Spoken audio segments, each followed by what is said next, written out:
Hey, yeah, we here. I got some goldfish and chips.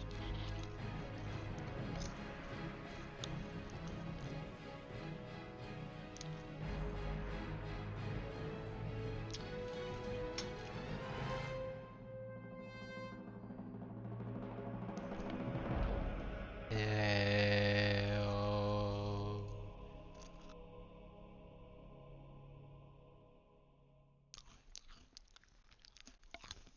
I like goldfish.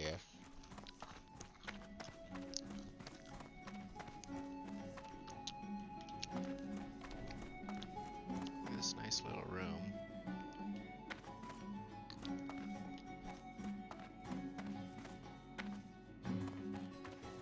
Guess they didn't have doors back in the day. When were doors invented? Anyone know? Alright, so I tried doing this yesterday, but there were so many freaking people. There were literally, I walked up this hill, and there were 12 people in the opening area of the quest.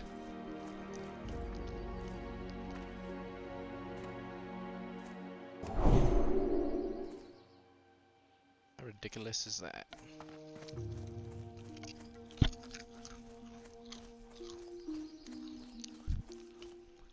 Dark Quad.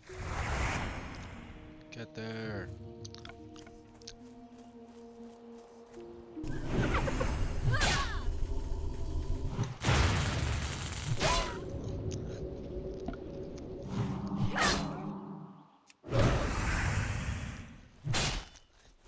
I'll be honest. Goldfish are kinda mid.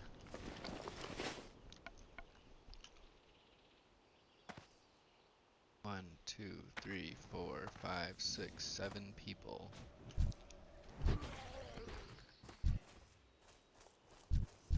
Can't kill this, guys. So I got one thing.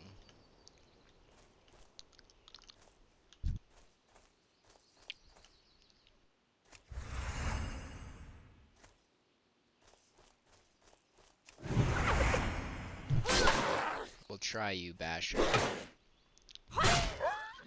Oh wow, this guy wasn't as strong as I thought. Bro.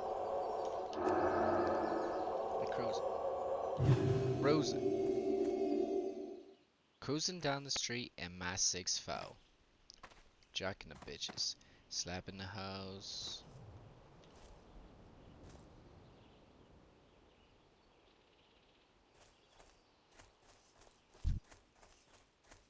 Question is, can I pull this guy by himself?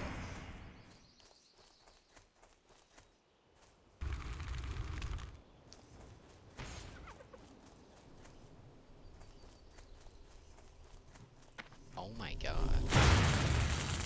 What's this range?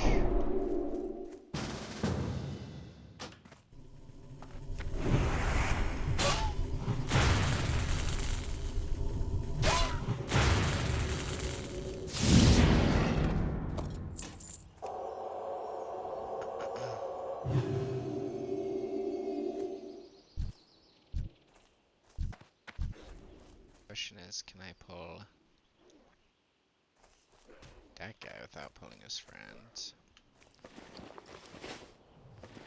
They all say that it gets better, the more you grow up. They all say that it gets better, the more you grow up.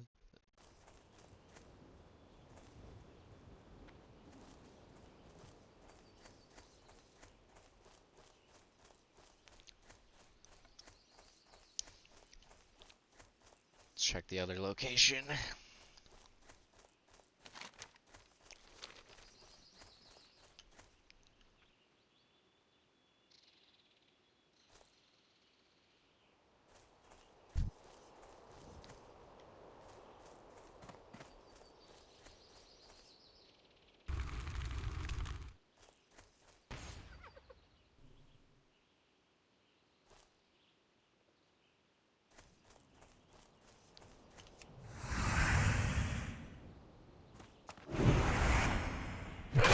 Bang!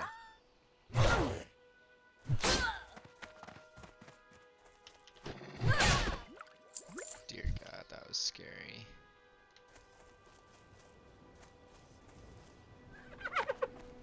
Get over here, Basher.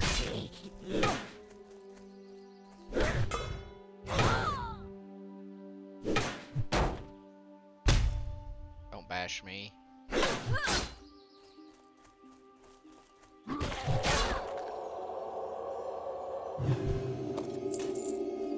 Why are these people carrying rivets?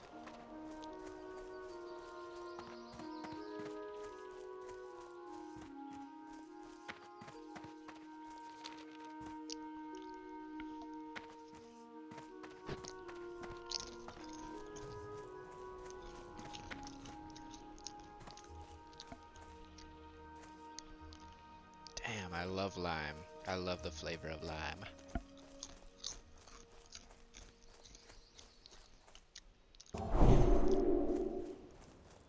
Like some chili lime chips or something, and they are fire. They all say that. Oh my God. Totally forgot about those guys.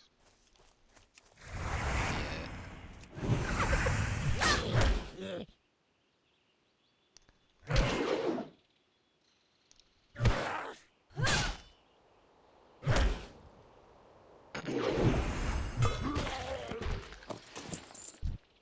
Come here, brute. Et tu, brute.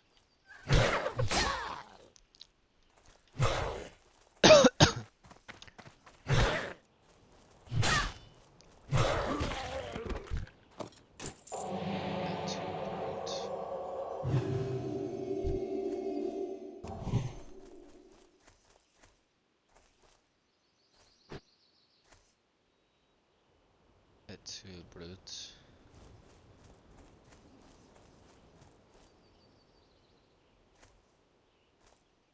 Killed 5.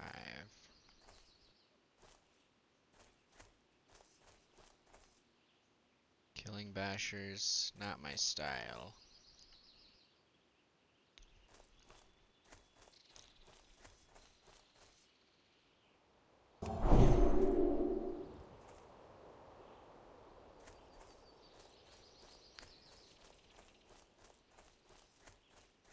Yes, ma'am.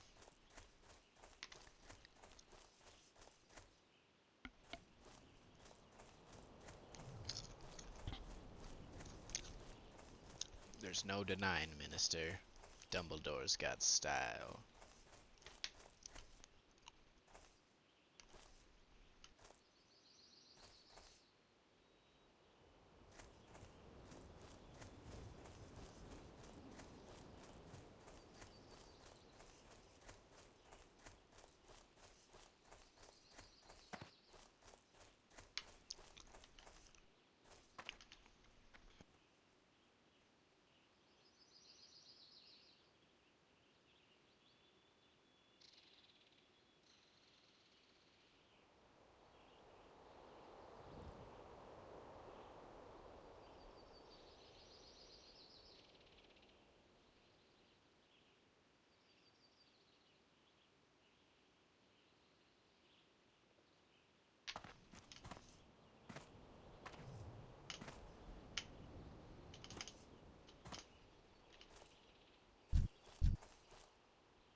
This is bad. This is very bad.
Sorry, bro.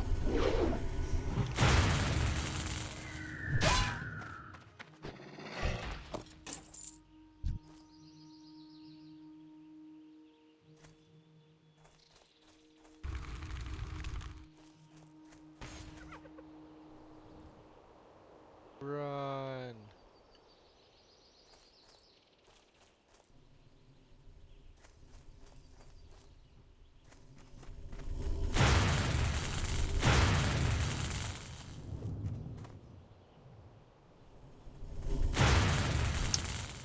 Had two brutes.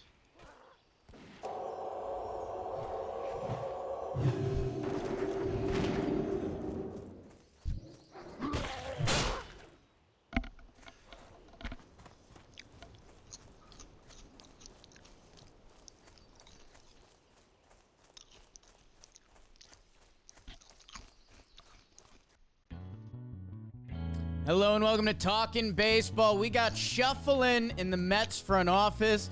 Michael Trout on the table, finally? Let's talk about it, Trev.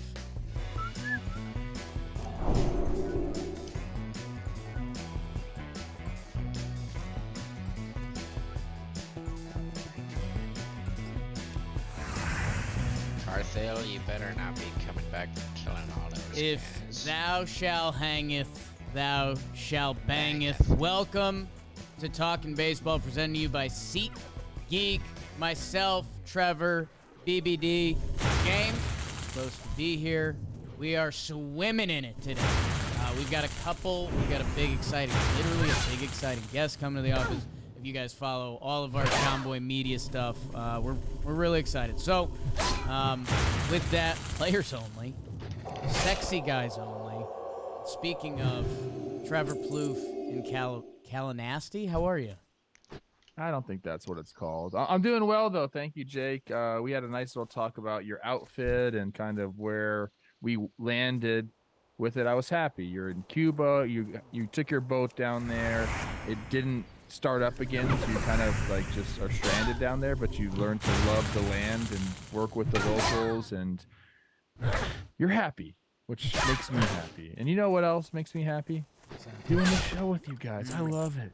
I love our community. I love baseball. I love talking ball. So it's only fitting that I'm a co-host on the #1 baseball show in the world, Talking Baseball. Washed up in Cuba, kind of became a little bit of a USA pipeline guy. You get stuff done. I get stuff done, Bob. Yeah. Put the buttons up. I had a moment on the train this morning where I was like just leaning over on my phone and the chain was hanging out, and I was like, I gotta tighten it I up. went back to 2 chains. Yeah? Yeah, I fixed this one. But I got me a few on. Okay. Is that because your guy PCA got called up and he's making catches, so now you can afford to get more chains because his stock is through the roof? 8 brutes. He's incredible, huh? Just everyone loves PCA. Got that long-ass last name. Can barely fit it on your jersey. You got the red hair. You got the skills. The sky's the limit for this guy. That ball he tracked down in Coors last night was awesome. Savaging, Let's, Trev, we've got some ball to talk, and that was maybe my favorite text I've gotten from you in a long time, ever since some of those late night texts you used to send me. You said, I want to talk ball. If thou hangeth, And we're talking then thou ball bangeth. today, and it's brought to you by Shady Rays. I've got my Shady Rays. Was wearing those on the train, too, getting a was lot like of hashtag 4v1. looks. Shady Rays, if you have no idea, then you haven't been with us. Because Shady Rays has been with us for a while now. They're the best in the sunglasses game. Gear built to last, but at an affordable price. And they have their lost and broken replacement guarantee. So they're basically sunglasses for life. You get them, you break them, you lose them. Shady Rays will replace them. And we have our own collab shades. Those are the one I was holding up. There's a Jake pair. God, I love these. I wear them every day. Jim's got his own. He wears his every day. And we've got a discount on those. Oh, my God. Code TALKIN'. So that's going to get you... That's now going to get you 50% off the Jimmy and Jake collab shades. Am I reading that right? Yes. Oh, my. So that or... Yeah, the 2+ pairs of premium polarized sunglasses with code TALKIN' at ShadyRays.com. Throw a couple in the cart. Sun's still out. Couple more months. Actually, it's out every month. It's just out less. You can use sunglasses. Go to shadyrays.com. Code TALKIN.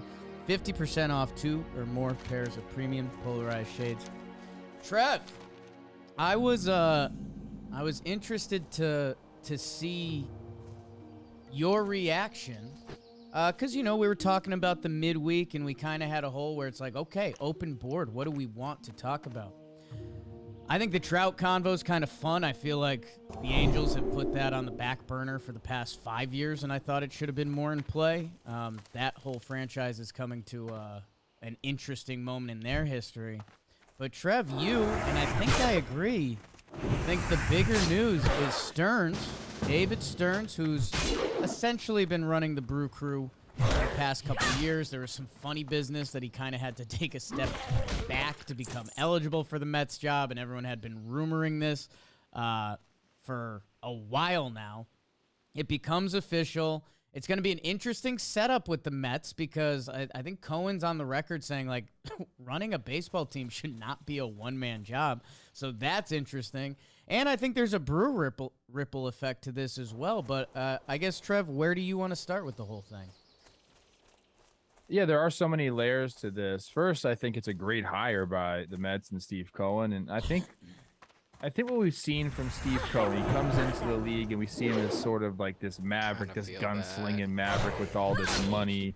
And he's ready to just kind of change the landscape of owning an MLB team. And he kind of did.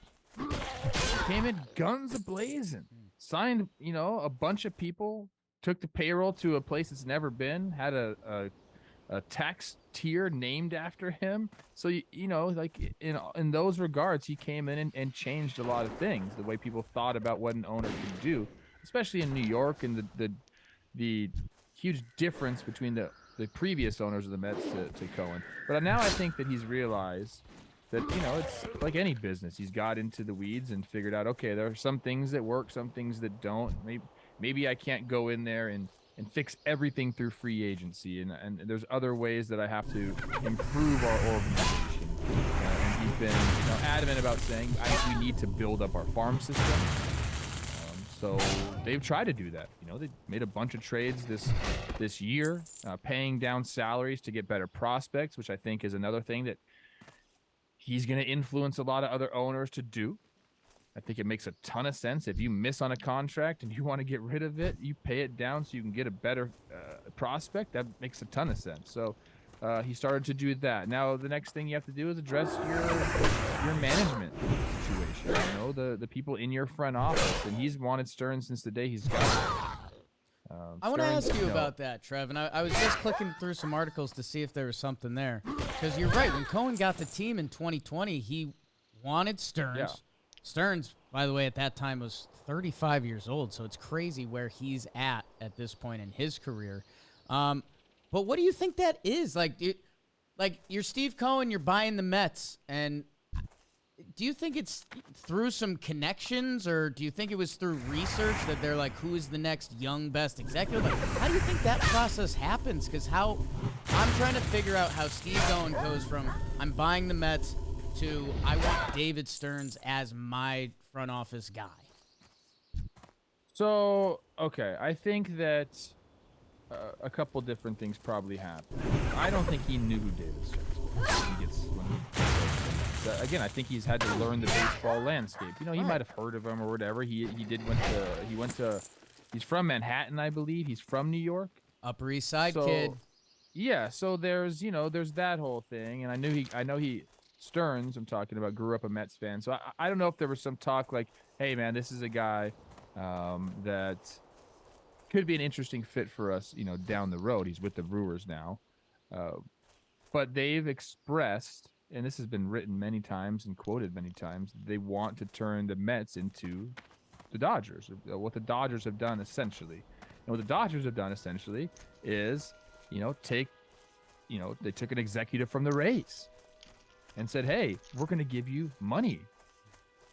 Like, we're going to give you a budget to work with, a big budget to work with, and now go do all the things you did before, but also we can sign free agents. I think they are in a similar position as the Dodgers, where, hey, we're going to go get this guy who, listen to the teams that Stearns has worked for. They're all the teams that you want your guys to work for. Maybe besides the Rays. The Rays is the one, like, if you work for the Rays, you're going to get a job somewhere. But he worked for Cleveland from 2010 to 2012. Then he goes to Houston from 12 to 14. And then he's with the Brewers. And everywhere he's been, it's been like he's been there before their success.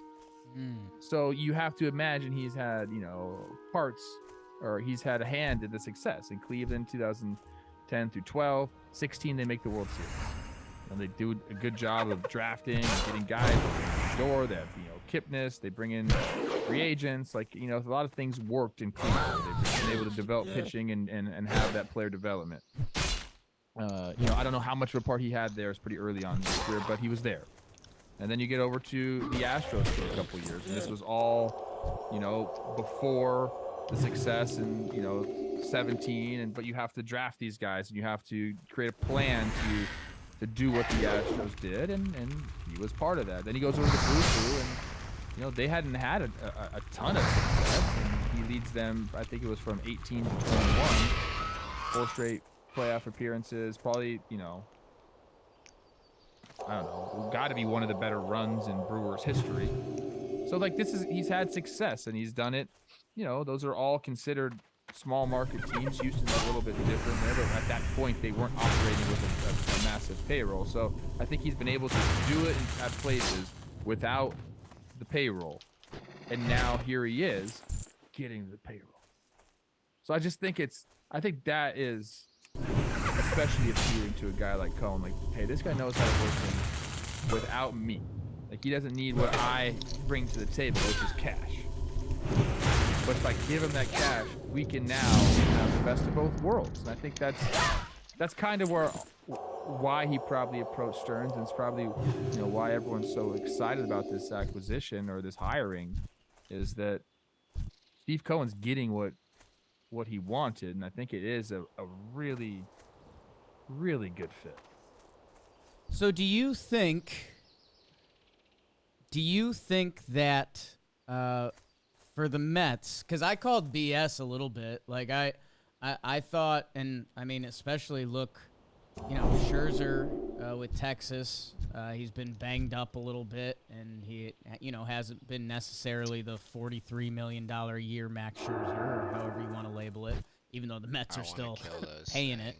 They moved off Verlander. I don't know. I kind of was calling BS. Like, I thought the Mets were doing, hey, you know, let's get off these guys. But in my head, I had them as big players this free agency, and Shohei, just because if you're still trying to change the identity of the Mets, getting a guy like Shohei Ohtani, an international superstar, can be one of those things. Like, if you outbid the Yankees and the Dodgers and all that to get Shohei, do you think the Stearns move signals that, because they openly said that next year's kind of going to be a reset, and if you look at their financials and you look at the free agent pool, wouldn't it be shocking? And I guess that would kind of give Stearns a year to set up the organization, like through the minor leagues and, you know, some different prospect capital, how he'd want to set up a clean slate to attack 2025. But do you think that's Oh my god. the plan? Oh I mean, my god. I don't know what their plan is necessarily. I know what they've said in the media. They've used all sorts of different words. They want to be words. They want to be competitive. Is a word that they've said. So, you know, I think that is a discussion that they're going to have. I think it'd be absolutely silly of them to just completely remove themselves from the Shohei Ohtani talk. Like, you have to approach that and you have to go after him. If you have an owner that's the richest owner in sports or in baseball by far, have died there. and you have a guy like Shohei Ohtani Why'd this in free agency, and you can go get him. If you don't try, it's crazy talk, right? So they have to be in on Ohtani. Are they going to get him? I don't know. Here, and I don't want to no idea. Them again. They could. You know how they're going to get him? Offer him more money. They got that, dude. Now, I don't know if they want to continue to operate like that, because Steve Cohen has come back and said, you know, remember when he came in 5 years, if I don't win a championship, it's a disadvantage. He's kind of retracted those statements as he's gotten into the thick of things, like, oh, a little bit harder than I thought. So that's the interesting part of this whole thing is what is the direction over the next couple of years, because where Stearns has been before, he's had time to build up, a system and restock the farm system. I don't know. I mean, the Mets, I don't think it needs a ton of restocking, but obviously you want to get as many good players in your organization as possible, develop them, supplement with free agency, that whole thing. I don't know if Mets fans are going to be ready for that after what they've got the last couple of years, and I know they haven't had any success with it necessarily, but you give a taste of, hey, we're going to be involved in this every year.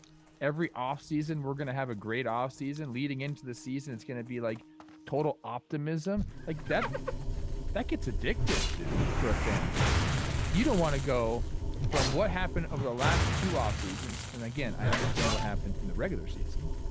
They won what did they win? 2022 100 games? Yeah, I think even like 101, something like 101, that. 101, they lose the division to the Braves, which was tough. This year, we know what happened. But I just don't think as a fan base, you're like, okay, fuck it, let's blow it up. Let's get back to bare bones. Get all of our minor leaguers ready, and then in 5 years we'll be in or be competitive. I don't think that's the case whatsoever, dude. It better not be. So I think that the direction of it is so interesting. Now I'm curious what kind of pick these guys have now, because they've been right. They're gonna have a You're top 10 joshing me, dude. I was about to kill. You're gonna those have an last impact 2. draft pick. You guys just traded for those, for those pitchers, Scherzer, Verlander. You got prospects back because you ate money. Epler's still going to be around, so like he's going to still be supporting those guys they brought in. But yeah, you've got a draft pick, and I think what's going to be one of the storylines of the offseason is Pete Alonso. Are they going to move him? 1 year left. That if you're not, if the Mets are genuine in next year is going to be another kind of reset to go full tilt, which could be the right move. I mean, you kind of have to trade Alonso, right? So that's a massive asset, or I guess that's where we'll find out from Uncle Steve and Stearns how much of a new approach it would be. Because if this was Milwaukee, it's a no-brainer. They're trading Alonso. They'll get some prospects back, and they'll make it work. If you're the Mets, Pete Alonsos don't grow on trees, man. Like it. You could trade for some prospects and, 1 or 2 might pan out. They might not at all. Alonso's like a lock for 45 homers a year if he's healthy, and you can't just... It doesn't happen. It doesn't just happen. I'm so torn on this for the Mets, because I really feel like he's worth the extension that he's can get right now. I agree with you. I get that he's a bat first baseman, probably going to be a DH type guy, and you can say what you want about he's not going to age well. No. Pete's 28. 28 years old. I'm curious. It seems to me like they won't extend. If I'm just going by like what I think David Stearns is going to do, because he is going to approach things. He can't completely flip how he operates in 1 year. And in fact, they probably don't want him to change how he operates because they hired him for a reason. I think they go into the offseason. I think they keep Pete. And then I think they trade him. Or if they get blown away by an offer in the offseason, maybe. For about a decade. And then he had a teammate show up from across the big pond and does everything he can do plus pitch. It's not the pond. Don't call it the pond, bro. The big pond. The BP. It's not the pond. Mike Trout. The Pacific. The Millville Meteor. Huh? This kid from Jersey reminds people of Mantle. Mike Trout trade rumor season is here, but it feels like the first official time ever, or at least since he signed that big boy extension. Because he committed to them, It was all laid out for Mike Trout, right? Like, the Angels had been the Angels. I'm sure he'd heard some of the playoff stuff. He's balling out. He's about to, enter the second half of his career and go into the 30s. He signed that big boy extension with L.A., and it's like, okay, like, he's in it. Good for him, I guess. He got paid, and he's going to stay there and be an Angel. The USA Today reported the Angels are open to trading outfielder Mike Trout. Wait, who reported it? USA Today. So, Who writes for them? you know it's Big My Bob. guy. You know it's Big Bob. Barrel chest Bob Nightingale. Barrel chest Bob. The only two guys I trust in this game: Bob Nightingale and Jeff Passan. That's it. Maybe Steve Cohen. Look me up your number, Steve. Trouty, he's sneaky been banged up a little bit since 2020. He's missed some playing time. Trev, I guess maybe it makes sense now. And this whole year we've done the Angels ride, and it's Shohei and Trout, and how much talent can they add around it? And man, get this team a playoff game. Like, this could be fun. Things fall apart. I mean, it seems more than ever like Shohei's gone. We got people filling in for him on picture day. If I'm the Angels, there's got to be something to the spirit of, like, almost we have to move on. And maybe that's dumb. Maybe that's just really wrong, because Mike Trout still has a lot of incredible baseball left in him. But if there ever seems like a time, it feels like Mike Trout could be on the move this offseason. Where are you at with the whole thing? I've never really considered it until like all this has come out.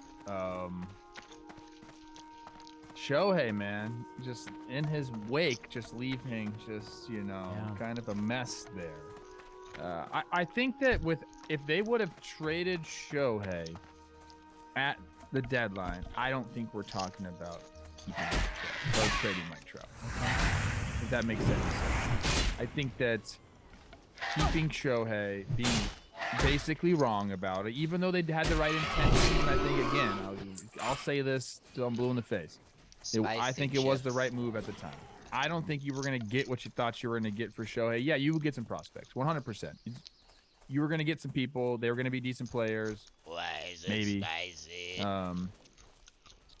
But with that sour taste in their mouth, saying, dang, like we kind of missed a chance there to restock the farm system. We weren't going to be in the contention anywhere. Even at the time, they were still kind of like, there was a lot of teams all jumbled up there. They weren't exactly like secured in the playoffs. They had to go off and do something. They didn't. They lost a bunch of games afterwards. I think that because they did that, and they traded away some more people for Giolito and Lopez, I think now it's changed the perception a little bit. And I think that Mike Trout, after being paired with Shohei and nothing has come of it, and they just haven't been able to... Sales really don't. They haven't been able to make a winner. To create a winner. They just haven't been able to do it. I think that there's a little bit of thought. Like, I think it's popped into his mind, man. And once you get that in your mind, like, hey, can I be somewhere else, or maybe I'll get a chance to win, and maybe it'll be beneficial for the Angels organization as well. Like, you kind of like throw that in there, like, hey man, like I can make you guys better in the long run as well. I can be happy. All these things can get together. I think they're 100% entertaining it. And I think Mike Trout is going to be on board because he's got 10-5. And he's probably already has a no trade clause in his contract. So it doesn't matter if he does or not because he's got 10-5. So he has to agree to any trade. Any trade. I think he'd agree to a trade. I don't think there's any doubt in my mind. So like you cleared that hurdle where you got to get the guy to waive his no trade clause. I think he would. And now it's, can you pull the trigger? I know he's owed $37 million a year, every year for the next 7 years, I believe. That's a lot of money, but it's Mike Trout. It's Mike Trout. And I know he's been injured. I get it. And people are gonna say, oh, he's only played 36 games in 2021, 119 in 2022, 82 this. So yeah, he's missed some time. There's no doubt about it. But when he's on the field, what do you think he is? Top 5? He's top 5?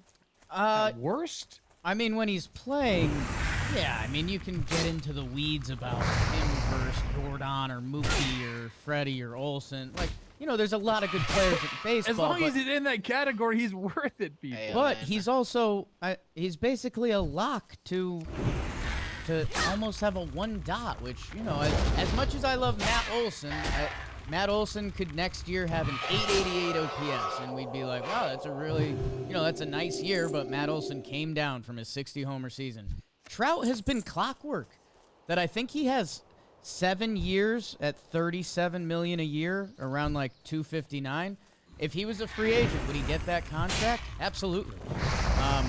It does become an interesting trade proposition because a team taking on Mike Trout is saying, hey, we're taking on almost $300 million. No, you're not just getting all of our top prospects. Like, this isn't a video game. That's where it gets interesting. And it's also where the Angels at. Like, they called up all these kids immediately. We around the horn, you got a lot of kids. That division's brutal. Houston, Texas has come up. Seattle is in their window. That if you're the Angels, is it not time to take like a 2-year, let's play some kids, we've been drafting a lot, we have the big budget, like let's move past Ohtani, Trout, Rendon in a very different bucket than those guys. But you know, this is a big money, big market team. Your division looks awful for the next 2 years. I don't know. It's a lot easier for me to say trade Mike Trout as not an Angels fan or not the Angels front office. But I mean, think about every player that's involved in this. Philadelphia. You don't think they want Mike Trout, and you don't think Mike Trout would want them? Dave Dombrowski. I can't imagine Mike Trout. I know how perfect it is, but that cast of characters they'd have, that's the Avengers. What are we doing here? You got Bryce Harper, Trey Turner, Mike Trout, JT Realmuto. Like, the list goes on and on. That's the stuff of video games. You're going to hear about both New York teams. Like, is that, you know, what Stearns got sign off on? Could the Yankees actually... Haven't the Yankees been looking for a left fielder and a center fielder for like forever? Sure have, Trev. Didn't fix the right-handedness, but I can figure it out. We'll find a spot for Trouty.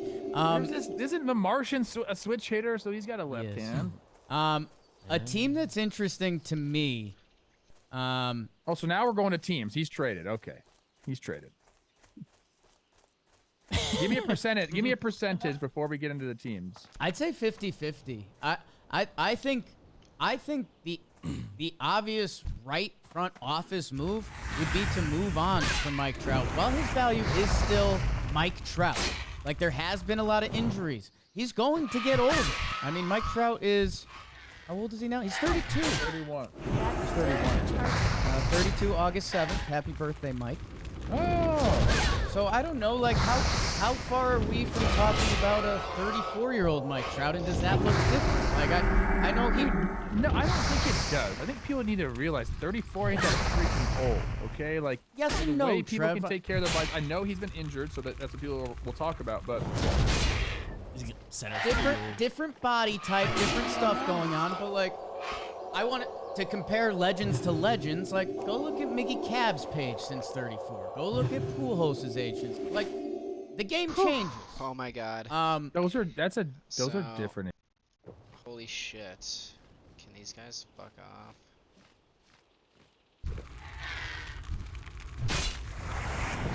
Still recharging. I just popped lay on hands, so I wasn't risking it. I mean, I guess I could have just held caught it. That was stupid.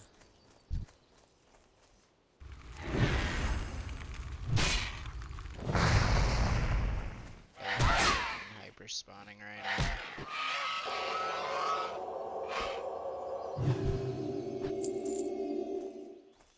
Okay.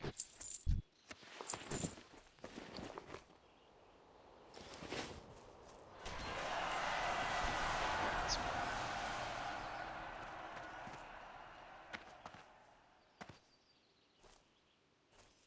Literally had a pico tick of time to get my heal off, but if like I was like if just one tick late, I could have so just was playing it safe.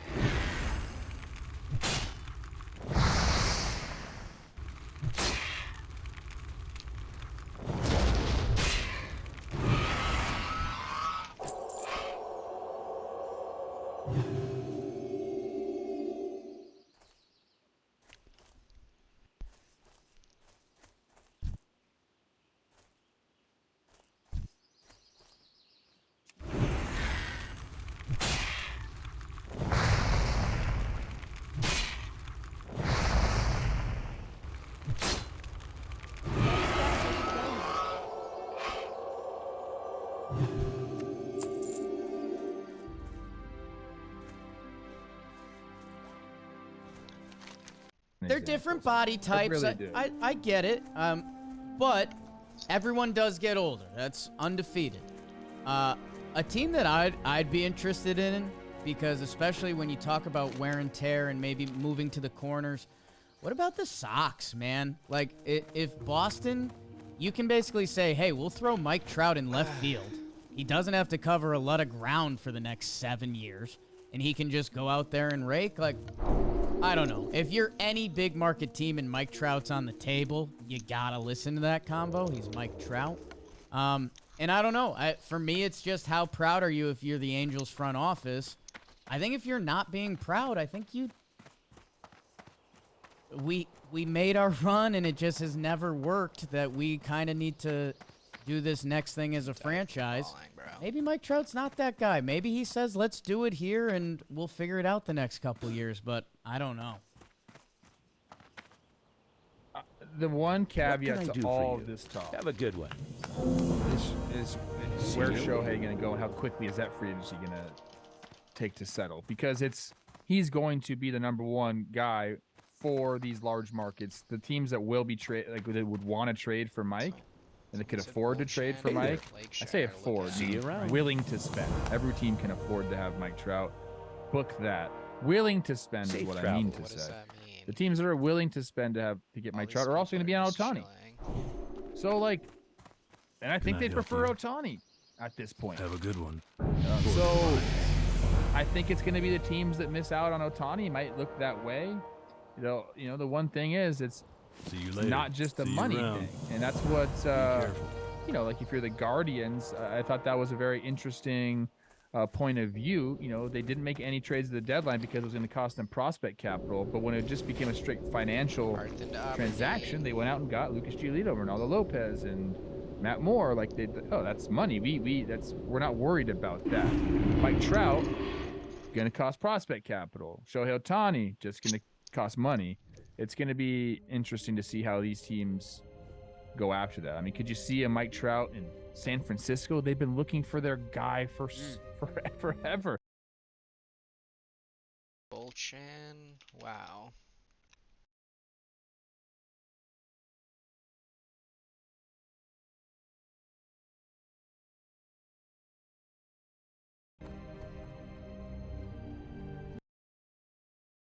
My God, that is terrifying. The loon be with you. I wish I could see him. Apparently he's in Burning Steps normally, but he walks down this path, and he came down. Like, you can see him here, apparently, and here, what the frick, but he comes all the way down here. Kinda wish I had seen him. But I'm glad I didn't die and get one shot. So, I am listening.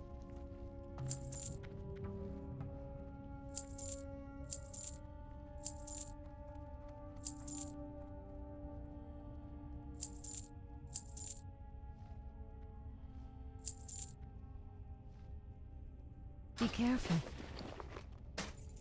Ishnu dal dieb. Ashafela.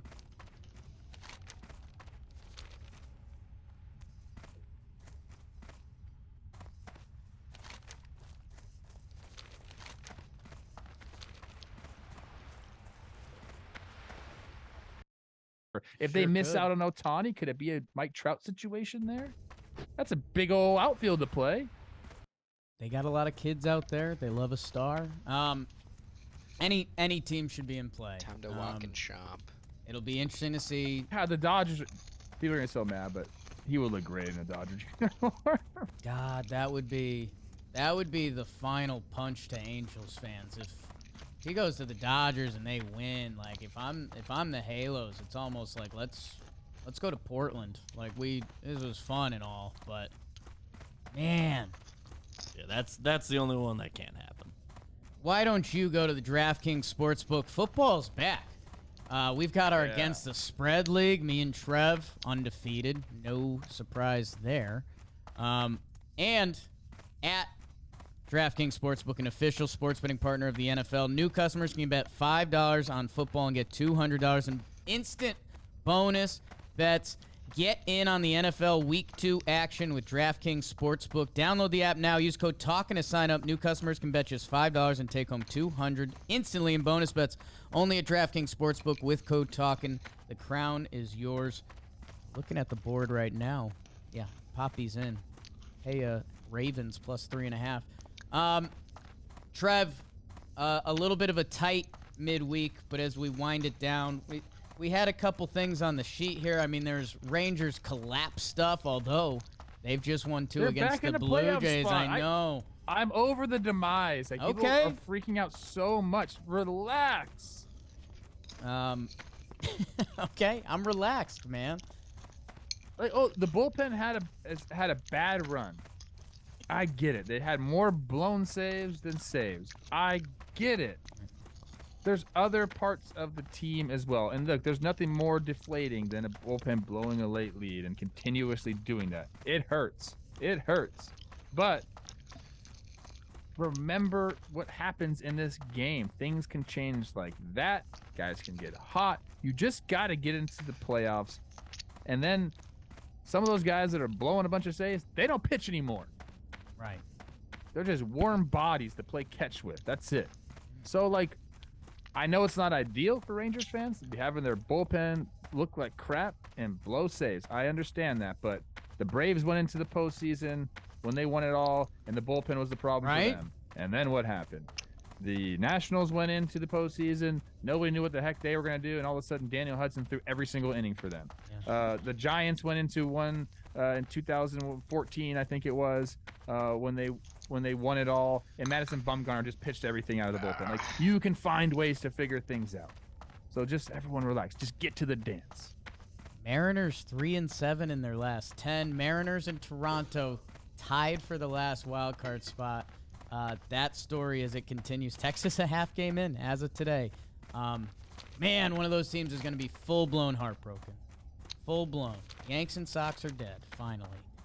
Yanks and Sox are dead. The NL wild card is still strong. San Francisco, Miami, 1.5 game back. Cincinnati, 1 game back. Right now it's Arizona, Chicago, Philly. What was your this is where we'll end the show. What was Okay. your World Series prediction? Jeez, no idea. Hopefully the Braves. You don't know? You don't remember? No. Mine was Phillies over the Yankees. Okay. I'm still on the Phillies. Obviously, the Yankees are out. But I wanted to see if you were like, if you had to pick right now, what's your World Series prediction? I would go Braves over Baltimore just to be a little sexy. That's just chalk. I mean, I don't think Baltimore's the AL Baltimore's chalk. not getting a lot of Who's picks. picking them? How are they not the Baltimore chalk? They're the best record in the AL, the second best record in all of baseball. So who do you have? So you went coming for the out of- one. You went for 1, 2. Who do you right? have coming out of the AL? I have to think. I think it's probably. I think we might get a rematch of last year. I think that's the chalk. You think Houston's a chalk? Yes. Interesting. They're Houston. Their season begins in the CS. Line think up I- deep. Oh wait, who was the? Philly Houston was the rematch of last year. Excuse me. I'm sorry. Okay. Your rematch 2 years. Trev, I'll find my World Series prediction for Friday. We'll get the stimulator going, and we'll get everyone ready for the weekend. Thank you, everybody. Love you guys. So much love. Sucks.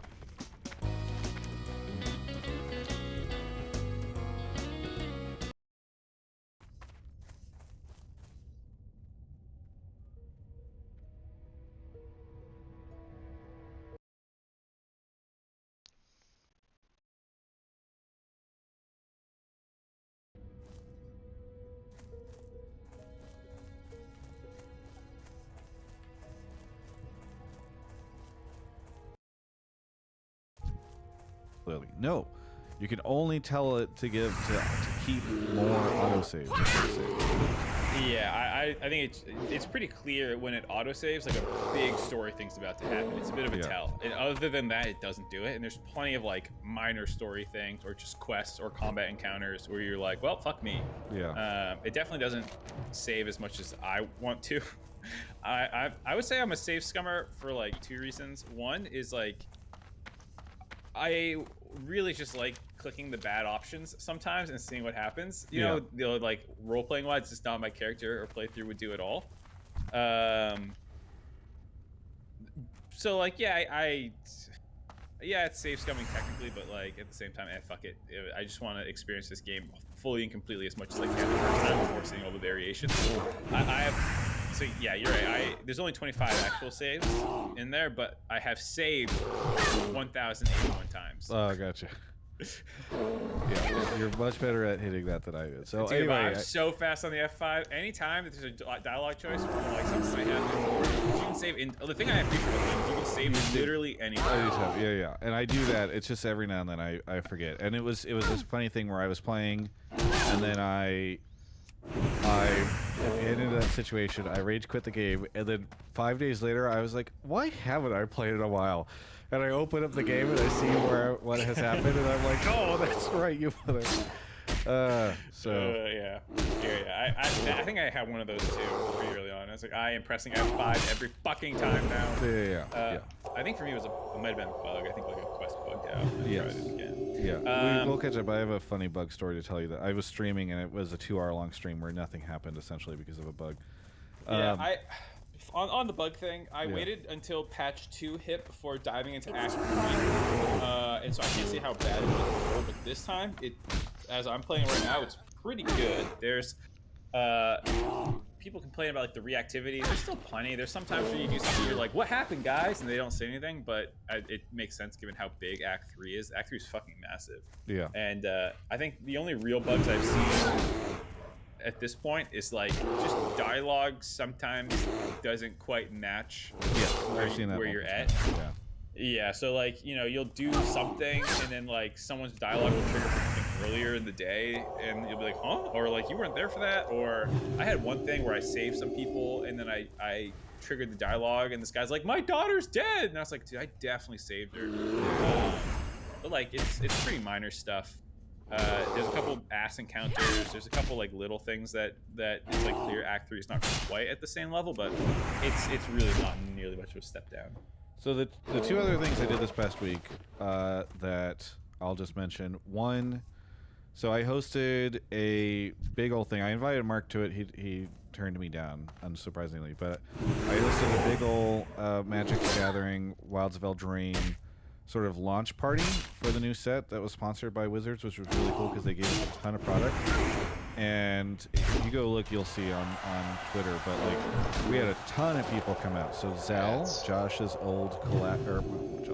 Mark's old collaborator, Zell, came out and played with us and had a good time. Roden came down from the celebrity high rope and hung out with us all day and played Magic. He was at the Illingworth training facility, and we had even some Magic folks come out too, which was really cool. So that was just a whole Saturday thing. That was a really great time.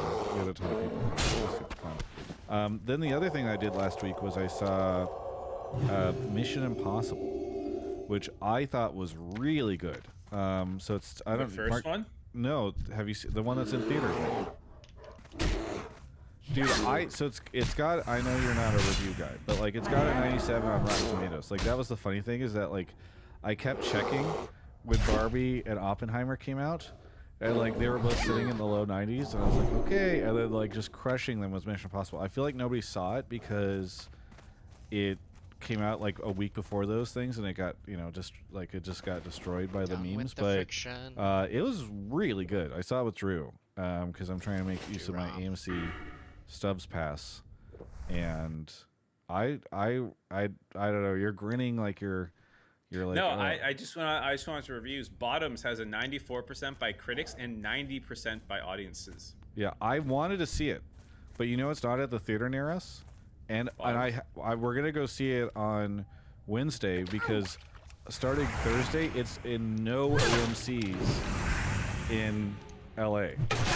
Wait, like, Bottoms isn't? Yeah, I went and looked for I was like, oh, maybe I'll buy a ticket for Thursday, and it's just not available in any theater in LA, starting on at least for. What happened? Did it just come out like 2 weeks ago? Yeah, it must have just tanked or something like that because they're just flushing it out.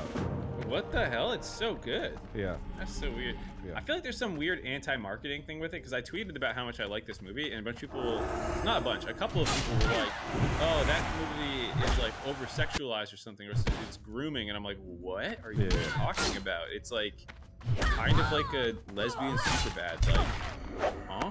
Yeah, it was weird. I feel like I must have missed some conversation about this movie beyond whether or not it's a good movie. Yeah. Twitch chat seems very skeptical. Oh my God, Joseph Joestar says it looks like a worse Superbad. So. No, I think it's better. It's like modern day. I think like, Superbad for its time was like genre defining and revolutionary. I think this, like, one of the things I appreciate about this movie that I haven't seen before is I've never seen a movie, and I tweeted about this, commit so hard to background jokes.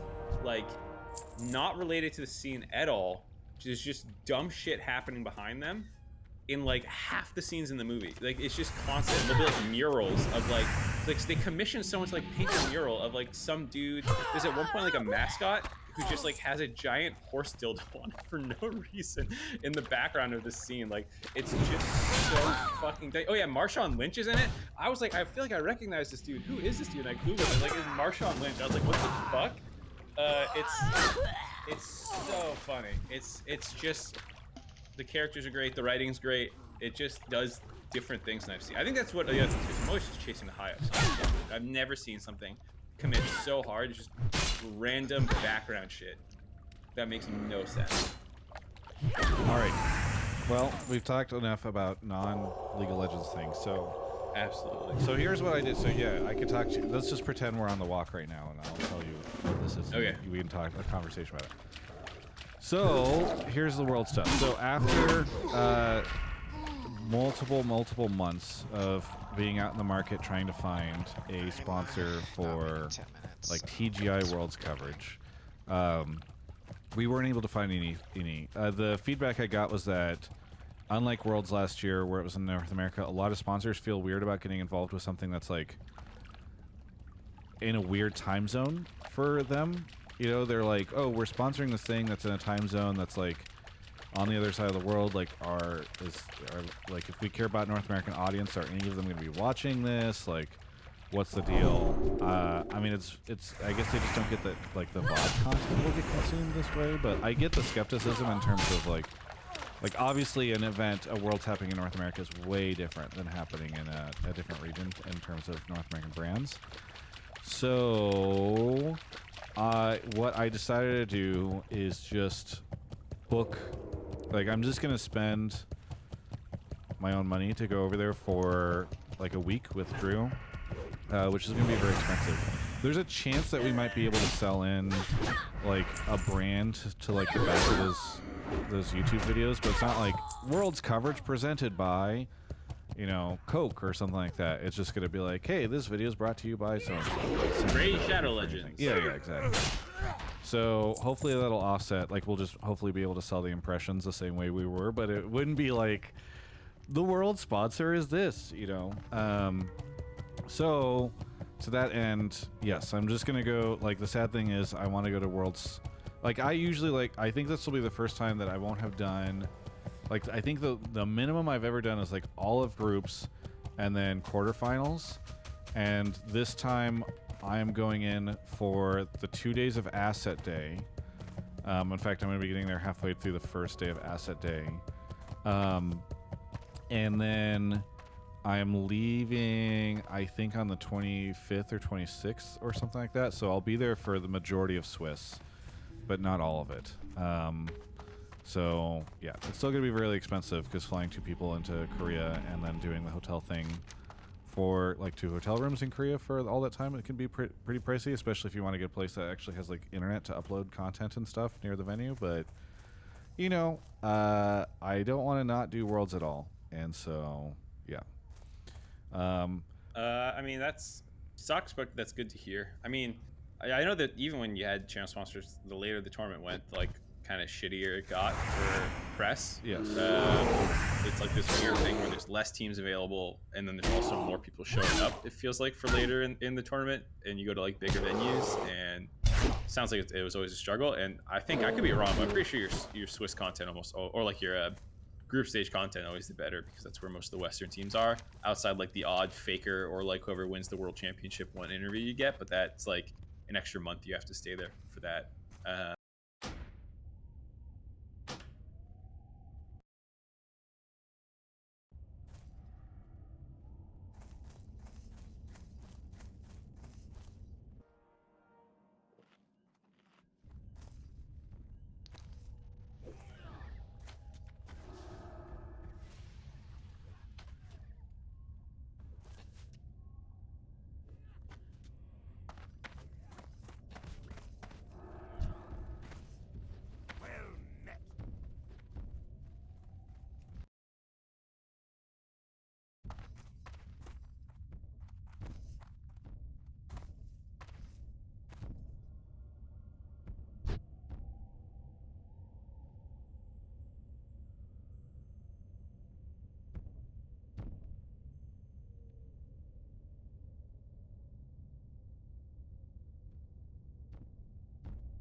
So where we left off.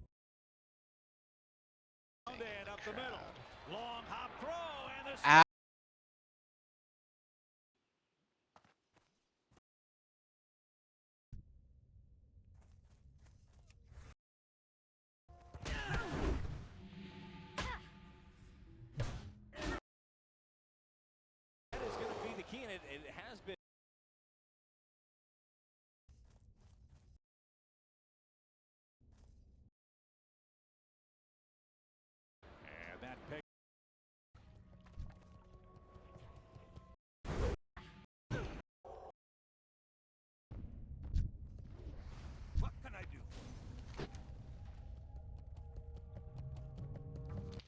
Starting rotation. Triple A, we guy. Six. Look, the Hyundai pitch. Spectre.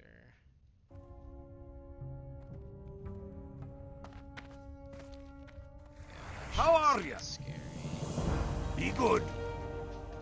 Safe travels. I don't want to do this.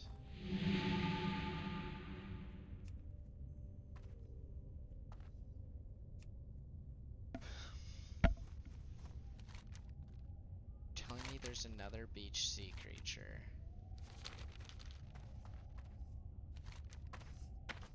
I have a feeling this gang's gonna go do beach sea creature.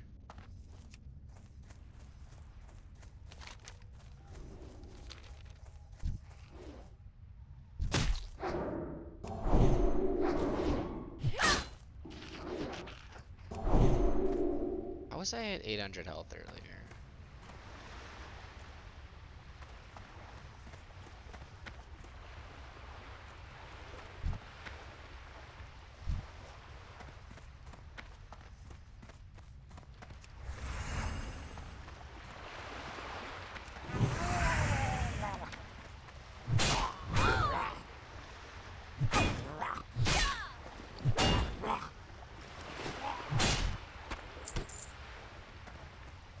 I'm out of range.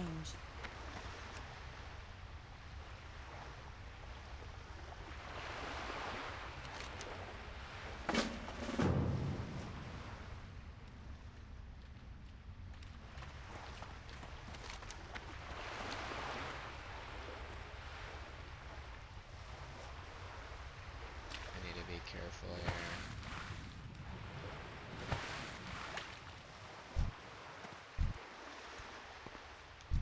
Yeah, that is a shit ton.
So I think My boss, well, hardly my boss, because he sucked at his job from camp this summer. I like gave him a very honest review of how he sucked, and hope he doesn't get hired back. And now just texted me. He's like, "Hey, I want to talk, see how I can do better next summer." And I'm like, "I don't fucking want you to be here next summer." And I explained it very thoroughly why you're bad. And I don't know how you can be better next summer because it's just you're not a fun person to work with.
That was terrifying. I hope I got it. If I don't, I'll be kind of annoyed.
What's on your mind?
Hope I get this turned in.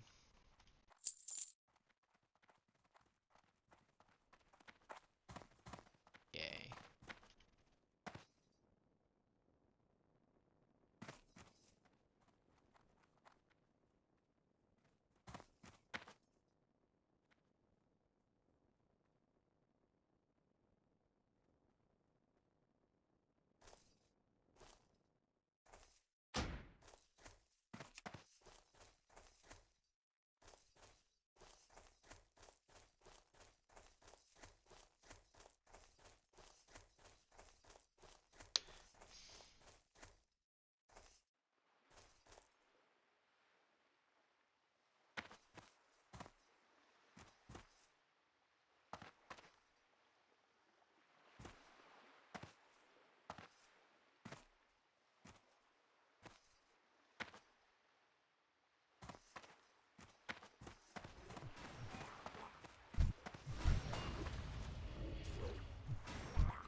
They can't join our group.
Inventory is full.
inventory is full.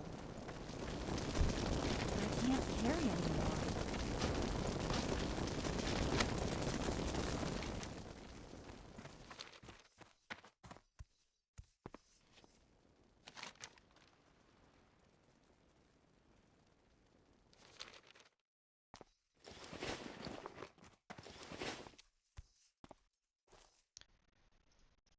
Knowing the business side a little bit from talking with you in the past, I think it makes a lot of sense. As much as it sucks that you're not there for the whole thing, at least we're in Swiss coverage, because I think I'll have a lot of interesting questions, or like I think a lot of fans will have interest in how it's going and stuff like that.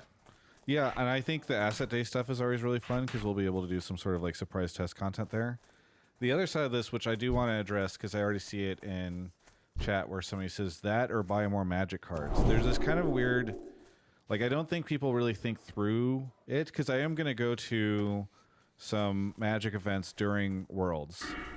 And I think people think like, wow, Travis is wasting his money going to magic, or he's wasting his money on magic or something like that, when he could just be lighting that money on fire, giving us coverage for free. And I wish that people had a better understanding of, like, when I go to Korea, especially if we don't have a sponsor, I'm just like going to be pulling from my personal savings account to create that content and losing money on it, which is like fine, you know, and I understand that not all content that I make is going to make money or whatever, but it is a decision where I'm going to be like, okay, I'm just going to spend, you know, 5 to 10 grand going and covering this on my own as sort of a because I care, because I do fucking care about League of Legends and all that stuff. But just because then I decided to go to a magic event where, by the way, most of that stuff is covered by the event when I go to it, because I go as like a guest, you know, that does not mean that I'm like,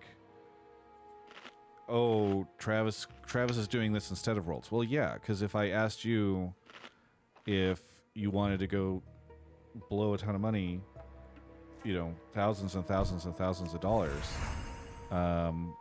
you know, it's just not the same. And so it's just kind of frustrating because I don't think people get that. But I just, because of the nature of this stuff, they don't get it, you know. So it is what it is. I know you do like that for all sometimes. That, but, no, I started reading that Reddit thread in preparation. One thing we skipped over is Starfield. Is it dog shit or the best game ever played? Neither of us know. Neither of us have played it. Yeah. Moving on. Thank you for sidetracking us into that. That was really important that you said that. Yeah, I just know, since we're talking about like all the relevant things, you know, Starfield is one of them. I'm gonna play, I swear, and I'll probably not like it because they just don't have space in a space game. Yeah. Anyways. But for those of you who do want to help offset the costs of Worlds, subs during September are cheaper. Wow. September, everyone's sub. Yep. It's time for all you subs to come out of the woodwork. No DOMs tonight. Okay. Yeah, he's on a different show. All right, so the let's talk a little bit about some of this thread, because I think it actually does hit on a lot of what. Thank you, everybody, for we'll shout out subs in a second. I see you guys all subbing right now. I do appreciate it. So let's talk a little bit about this thread between the two of us before we, maybe as a means of priming the pump on people who want to call in. But is there stuff in this that you see, Mark, or should I hop in? You can start off. I saw a thread that started the day when it was on the subreddit. I kind of read it, and I'm going through now as more people have filled in. And like you said, there's like a lot of things in here where I understand where the sentiment's coming from, but a lot of the suggestions are just not great. But I think that's what's good about a show like this, being able to like say, hey, I see where you're coming from, but this and this. Yeah. Yeah, I think that, for instance, there's a lot of people in this Reddit thread, or a lot of discussion in this Reddit thread, and I'll try to remember to link this in the description of the show. How many commented? I forget to. Put it in the third box. It's our guest for the evening. Oh yeah, that's a good idea. People are not going to be able to read it in that third box, but I'll try. That's who's speaking when we're responding to not the text. Goodbye. Sure. So, I think that one of the things that I'm seeing in this thread, for instance, that I don't know, the text is all weird. Get this QR code out of here. What the fuck is this? I don't know what it is. I think it's just Reddit. Dude, Reddit's falling off. It's just a platform. I get so much random shit on my feed now that I don't care about. It's like old school Amazon where you'd buy a TV on Amazon and then it would be like, things we think you might want. 5 more Another TVs. TV. Yeah. Like, it does that so often for me where, like, it'll be like, you like League of Legends, so here's, like, a Dota subreddit thread. Well, stop using the redesign, first off. I mean, it's the algorithm, I think. It's like the feed, not the... No, that's not how my Reddit looks. You're using the new subreddit. You gotta go back, opt out of the... If you go to, like, the settings, preferences, or whatever, and you go to... Sure. Well, I mean, this is like a browser source in the... Anyway, whatever. Who cares? So, whatever. One of the things that I see in this a lot is like, oh, there used to be all these tournaments where all these teams would duke it out all the time. Like, that's kind of at the top of the thread, and I'm like, guys, that's literally what the LCS is. Like, all these constant events in NA where TSM, CLG, Dignitas, Curse, etc. would duke it out. Sometimes up-and-coming teams with lesser-known players would do upsets. This is how Wild Turtle first gained prominence in the scene. Like, all that can be said about the LCS. And so there's just a lot of where, like, oh yeah, all these teams in North America play each other. And sometimes these other teams would end up upsetting them. Like, one, I think that that's already kind of what the deal is with the LCS. And I can understand the idea of like, oh, maybe we need more splits or maybe we need more tournaments. But quite frankly, I feel like LEC tried to do that this year. And I know this is going to be controversial because it's been controversial the whole year when you and I have been saying this. But I think the LEC format was a bit of a flop this year. So I kind of disagree with the idea that like...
Picking my nose right now.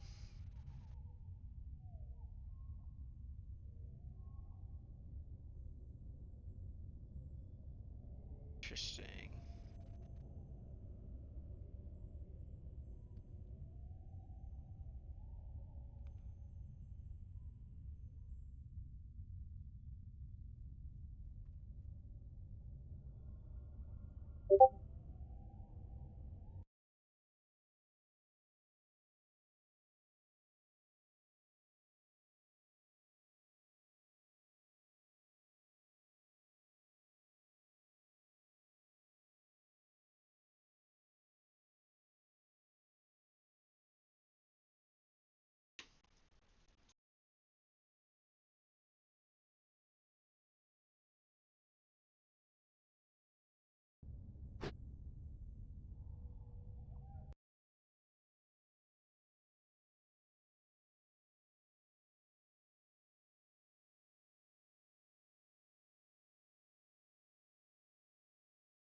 more splits or more tournaments would be good. Yeah, their format changed so much at once. It's hard to identify everything. Like there's portions of it that I think worked very well. Like eliminating some of the weaker teams. On the one hand, it really sucks that you get like 3 weeks on a single patch, and if you had just like start out slow, you're just dead in the water. Like for example, in Spring Split, we just never would have seen Golden Guardians. Like if it happened in NA, just because they started without their main roster and just died. Like there's a lot of things like that I don't love about it, but it is cool that you get like best of 3s and best of 5s, and the format's changing. But then they have all their split finals in the studio until like their finals, and then they have championship points, and like a bunch of things don't matter. Like G2 wins summer, and they still don't auto qualify for Worlds, and they have to play another tournament which they win anyways. And it's like, yeah, didn't we just do something to prove that G2 is the best team? Why are we doing it again? Like there's so many of those like little problems that I think like the overall idea might have legs, but there's a lot of like, there's also the breaks, like that the actual scheduling of the format had a lot of issues. So yeah, the LEC format is a bit, I'm glad they did it. It's a really interesting experiment, and I think if you look at like the actual numbers, it holds up pretty well. But I think there's been a lot of discussion about it from fans as it went on, because I think the luster of like the new thing that it was in spring kind of wore off, and you had to look at the actual ramifications over the course of a whole year, which was always what I said more than anything, was that not that I liked it or that I didn't like it, it was that like I'm going to withhold my opinion until I actually see it play out over the course of the year. Yeah. Although you and I were both skeptical, and I think that's what made people. Yeah, my skepticism was actually more about just like the repeating of the formats. And I think if I'm going to own my shit, like I don't actually think that was the biggest problem with it. I was concerned about, you're going to see the same thing 3 times. I didn't realize some of the other problems that came up, which like we already just said, that the breaks, I wasn't aware of how many breaks they had. I wasn't aware how pivotal championship points were. I knew they had them, but I didn't realize that summer winter didn't actually just auto qualify for Worlds and stuff like that. There's like a lot of those little things I didn't realize, which those things could actually be cleaned up relatively easily, or not relatively easily, but like you can keep 80% of what this idea is and hone that last 20% more. Maybe it's better next year, and that sounds like, based off what their commissioner said, that's what they intend to do next year. So why don't we, rather than going through the whole thread, there's some bullet points here, and I think you and I can both do quick reactions to them, thumbs up, thumbs down type deal. So this is what Weedwick is proposing in this post. Bullet point 1: be willing to totally rethink what LCS and NA LoL esports is. The current way isn't working. Thumbs up. I agree. I think, I mean, I think tentative thumbs up. The thing is when you say totally rethink what LCS and NA LoL esports is, I don't know if you and I feel the same way as to what they're saying. Like, I think they think, let's go all the way back to a time when there wasn't LCS and there's all these tournaments or whatever. But we'll see. Well, I just mean the sentiment, sure. Sure. Okay. That bullet point on its own, I think we actually both agree with. Next up, change the format completely. Move away from the NFL copy system. This is like a what to me? I mean, a lot of these bullet points are just like, they're just kind of fluff right now. There's nothing specific. Yeah. It's not really a copy of the NFL system, other than like best of ones on a day. But like the NFL only plays once a week per team. We play 2 to 3 times a week. Yeah, I don't know. It's just a reference, I guess. It's not that similar. Yeah. I don't know. So that one, I'm up with some sort of change the format, I guess, but I don't. Yep. I just don't. The challenge for me is I think I've yet to hear of a single format change for the LCS that I think is maybe good. Next up. Yeah. Oh, go ahead. No, I was just gonna say, like, the NFL format thing. Someone else in Twitch just said like the playoffs are totally different. Like NFL doesn't have double round robin. They don't have elimination, double elimination. They don't have 8 teams out of 10, or they have 32. Yeah. I don't know. So, anyways. Next up, shorten the seasons and open the possibility for domestic tournaments. Oh boy. I assume they mean shorten the splits, because when you say shorten the seasons, yeah. I think in their mind you would play out a tournament and then you would have room either before or after MSI or something to just play like a IEM type event. Yeah, I think the challenge. Oh shit.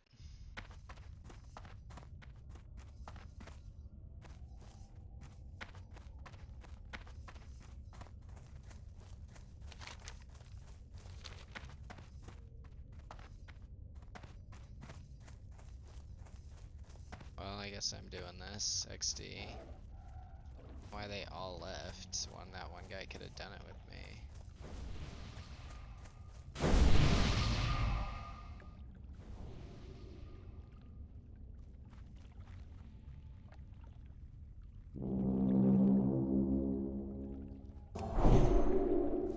Anudura.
Said not to travel on the main road.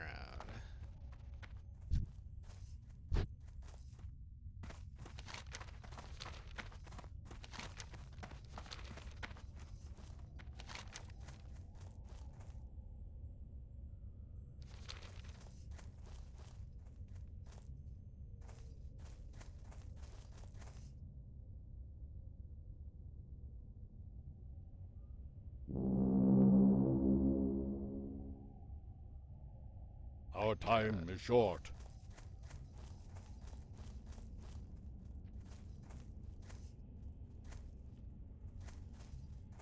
But how do I get through this pass without going on the main road?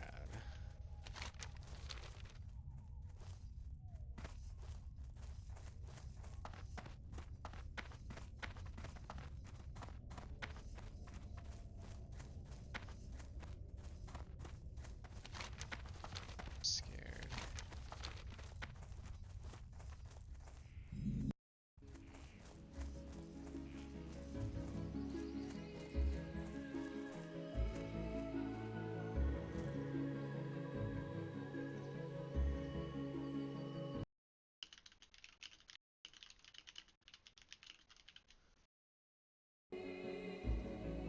I'm awake.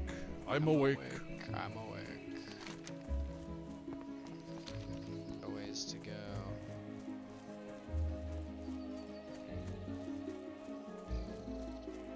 Follow me, sir. I like this escort that he follows me.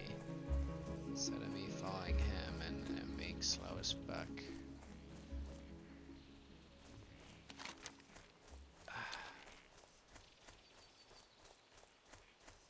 To expect here though.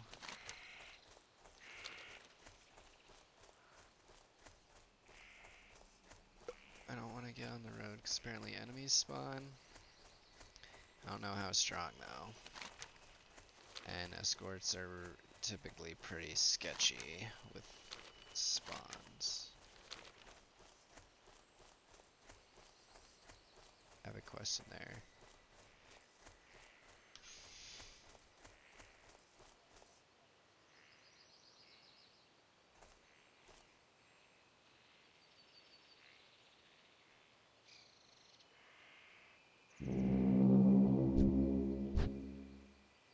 Anudura.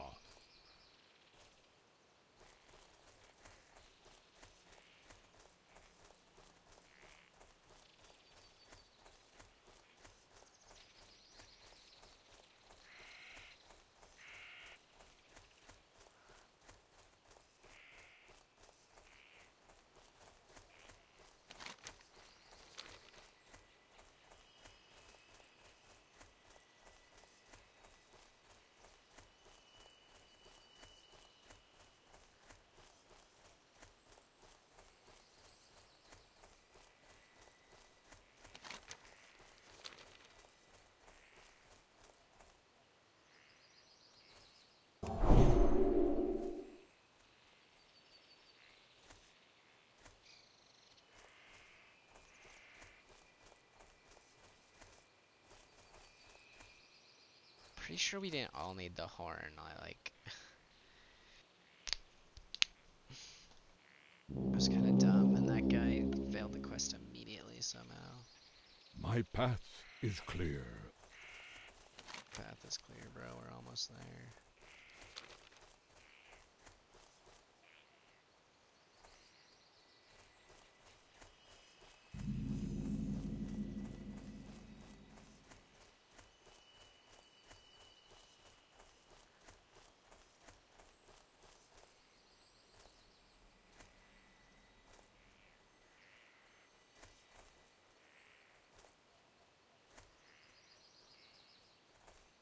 ASHENVALE has never looked so lively. Usually it's dark and gloomy.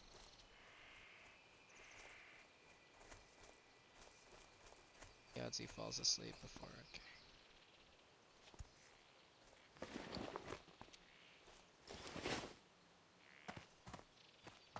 Just go say hi to her, bro. Ishnudaldiet. Go in peace.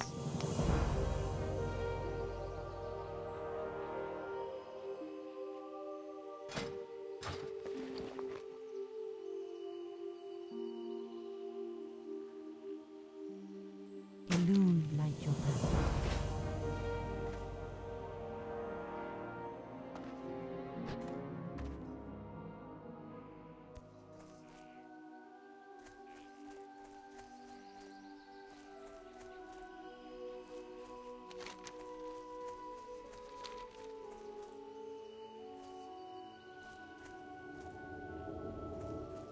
Greetings.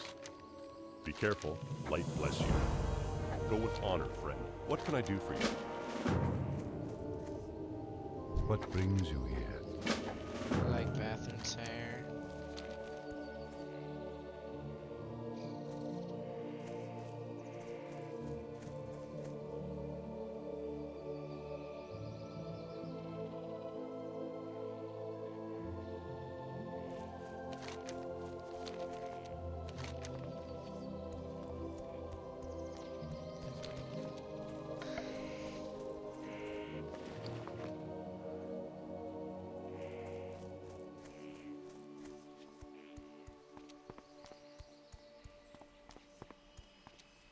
Just gonna do it. I'm close. This is an easy quest, I remember.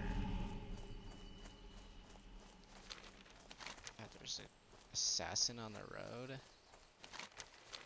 Scary. Oh my god, wait, this was a dangerous quest.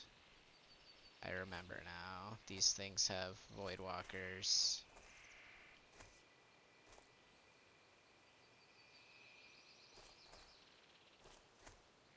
The hair one is easy, but this one is hard.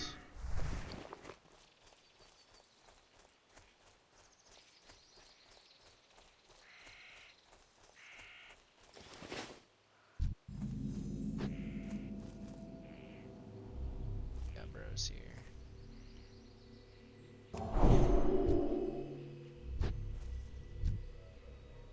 Come here.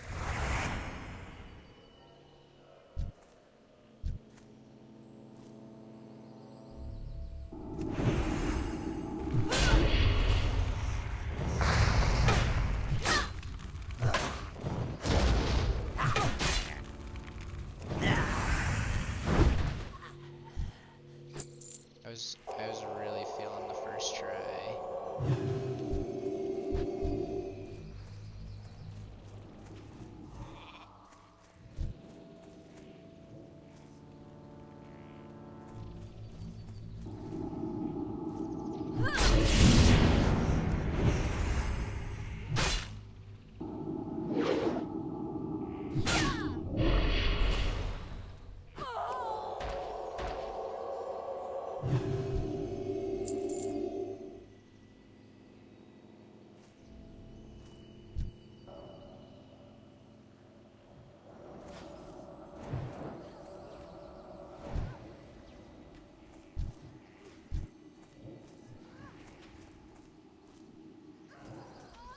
Kill this thing, right?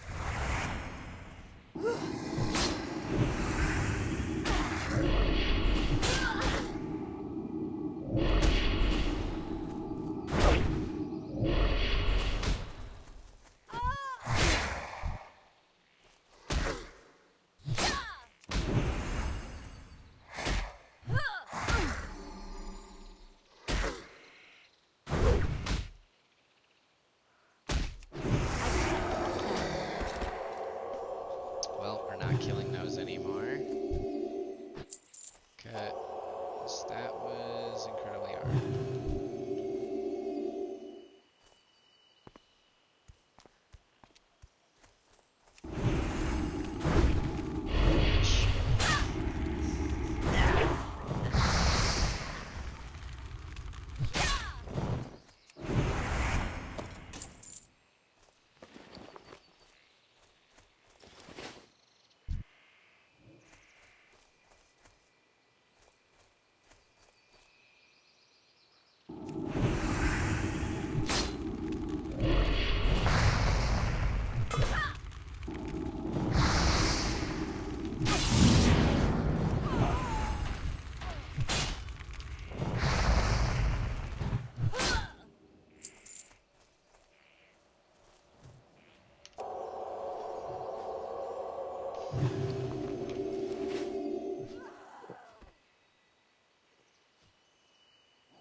Challenge for me there is like, if you have to figure out how to give these tournaments some sort of stakes, because if you have a split and then you have a finals at the end, and then you have some sort of domestic tournament, which I don't know what that is, but like, let's say it's just sort of like the Disguised Toast thing is theoretically a domestic tournament, but I feel like they want something more like an IPL. Yeah, definitely. Like, what are the stakes for that? Because one of the challenges that you ended up having when they had this in the past was like, players give a shit about Worlds, right? Like, if you just have like a random tournament between now and Worlds, one, it's confusing from a how does this matter, and two, like, teams are probably not as interested in doing this, especially if it's like just domestic. Like, it's very confusing to explain what one of these tournaments would look like. Yeah, I think it's definitely one where I don't see how it would work, because we're talking about just about LCS. Like, what made IPLs those great back in the day was the fact that was like the tournament. Like, every top team in the world would go to those, or at least like the majority of the top teams in the world. And what makes this open bracket system work is the idea that you're going to be watching basically the highest level of competition. And as soon as you step away from the highest level of competition, usually the viewership tanks. And this is like a thing in every esport, you know. You can have interesting, different tournaments, but they have to have the best, like Home Story Cup or Hearthstone or Sea Story Cup or any of those kinds of ones. Or StarCraft, which they've had back in the day. You know, it's like you still have a lot of the personalities and influences and stuff like that are like considered A tier or S tier or whatever. And like, you can maybe do that with just North American talent to like make a fun domestic tournament. But I definitely don't think you could find any level of stakes that you're talking about where it has implications into the broader year. You'd have to find some like novel approach to it. Yeah. Yep. So that one is kind of like a thumbs down for me. Yeah, I'd put that as like basically a thumbs down, because it sounds like, well, I mean, we'll talk about this broader approach in a second, but let's get to it. Integrate Tier 2 teams from NACL into these domestic tournaments. This supports the pipeline to LCS and creates a stronger connection between the LCS. This I'm thumbs up on. Yeah. Thumbs up for sure. Yeah. Sorry, go ahead. I was going to say, I think you could do something really interesting where you have, for the team, like for teams that do not make it to Worlds and do not make it to MSI, you do some sort of tournament where they play against these NACL teams. Again, the challenge is, like, I don't know what you do in order to give the stakes there enough to make the LCS teams care, but I think you could do something interesting there. I definitely agree. I think there's some room for, like, in proving grounds, the teams that don't qualify for playoffs get seeded into that, and maybe you can make like some weird gauntlet, like as teams get knocked out of playoffs they have to play here. I agree that there's potentially a lack of incentive for the LCS teams to act like final bosses in like tier 2 type situations, even if there's no promo relegation, because that was before why you cared. It was like, well, I get to keep my job. I don't think you have that incentive now, so I think it would just be like some sort of cash prizing. You know, that guy got kind of low. I can't think of anything else, and like I think the tier 2 people will be very incentivized to show off what they're worth. I don't think any LCS player wants to go and lose publicly, so there's like at least some level of motivation of just competition itself being there. And because this isn't trying to like seed into worlds or anything, I think we can find a situation where like even if the LCS teams feel a little demotivated, it's like, okay, yeah, I don't care. You know, like I want to show off the NACL talent. So yeah, fuck it. You can be a little demotivated. Okay, we got 2 more. Oh wait, no, sorry, we got 1 more. You have franchise obligations, so ensure that all franchise orgs have a ticket to these domestic events. You can still keep the shorter splits as franchise only, and by extension also have MSI. So that's kind of more of the same that we were talking about. Yeah. Okay. So yeah, but we're gonna get into calls here. But overall thoughts on this post, and then I have one quick thing about the comments. I feel like this post is a lot of chasing the glory days. And I think the top comment on this whole thing is like, the ship has sailed, to be honest, on something like this. And that's kind of where I land. Like, I'm not going to tell fans not to worry or like imagine, you know, alternate reality where Open Circuit had stayed and this never came into existence. Come on, man. Go for it. But at the end of the day, like, we are where we are right now, and you have to come up with realistic solutions and changes that can happen. And I think the idea of like domestic tournaments bringing back the rival, like to me, what this says, especially like when you get, because the bullet points, so there's a common thing in any area where your consumer, your client, your customer, their feelings are valid, and you need to be able to parse what they're feeling from their suggestions, because oftentimes their suggestions don't match with like the guts of an industry and how the industry actually operates and blah blah blah.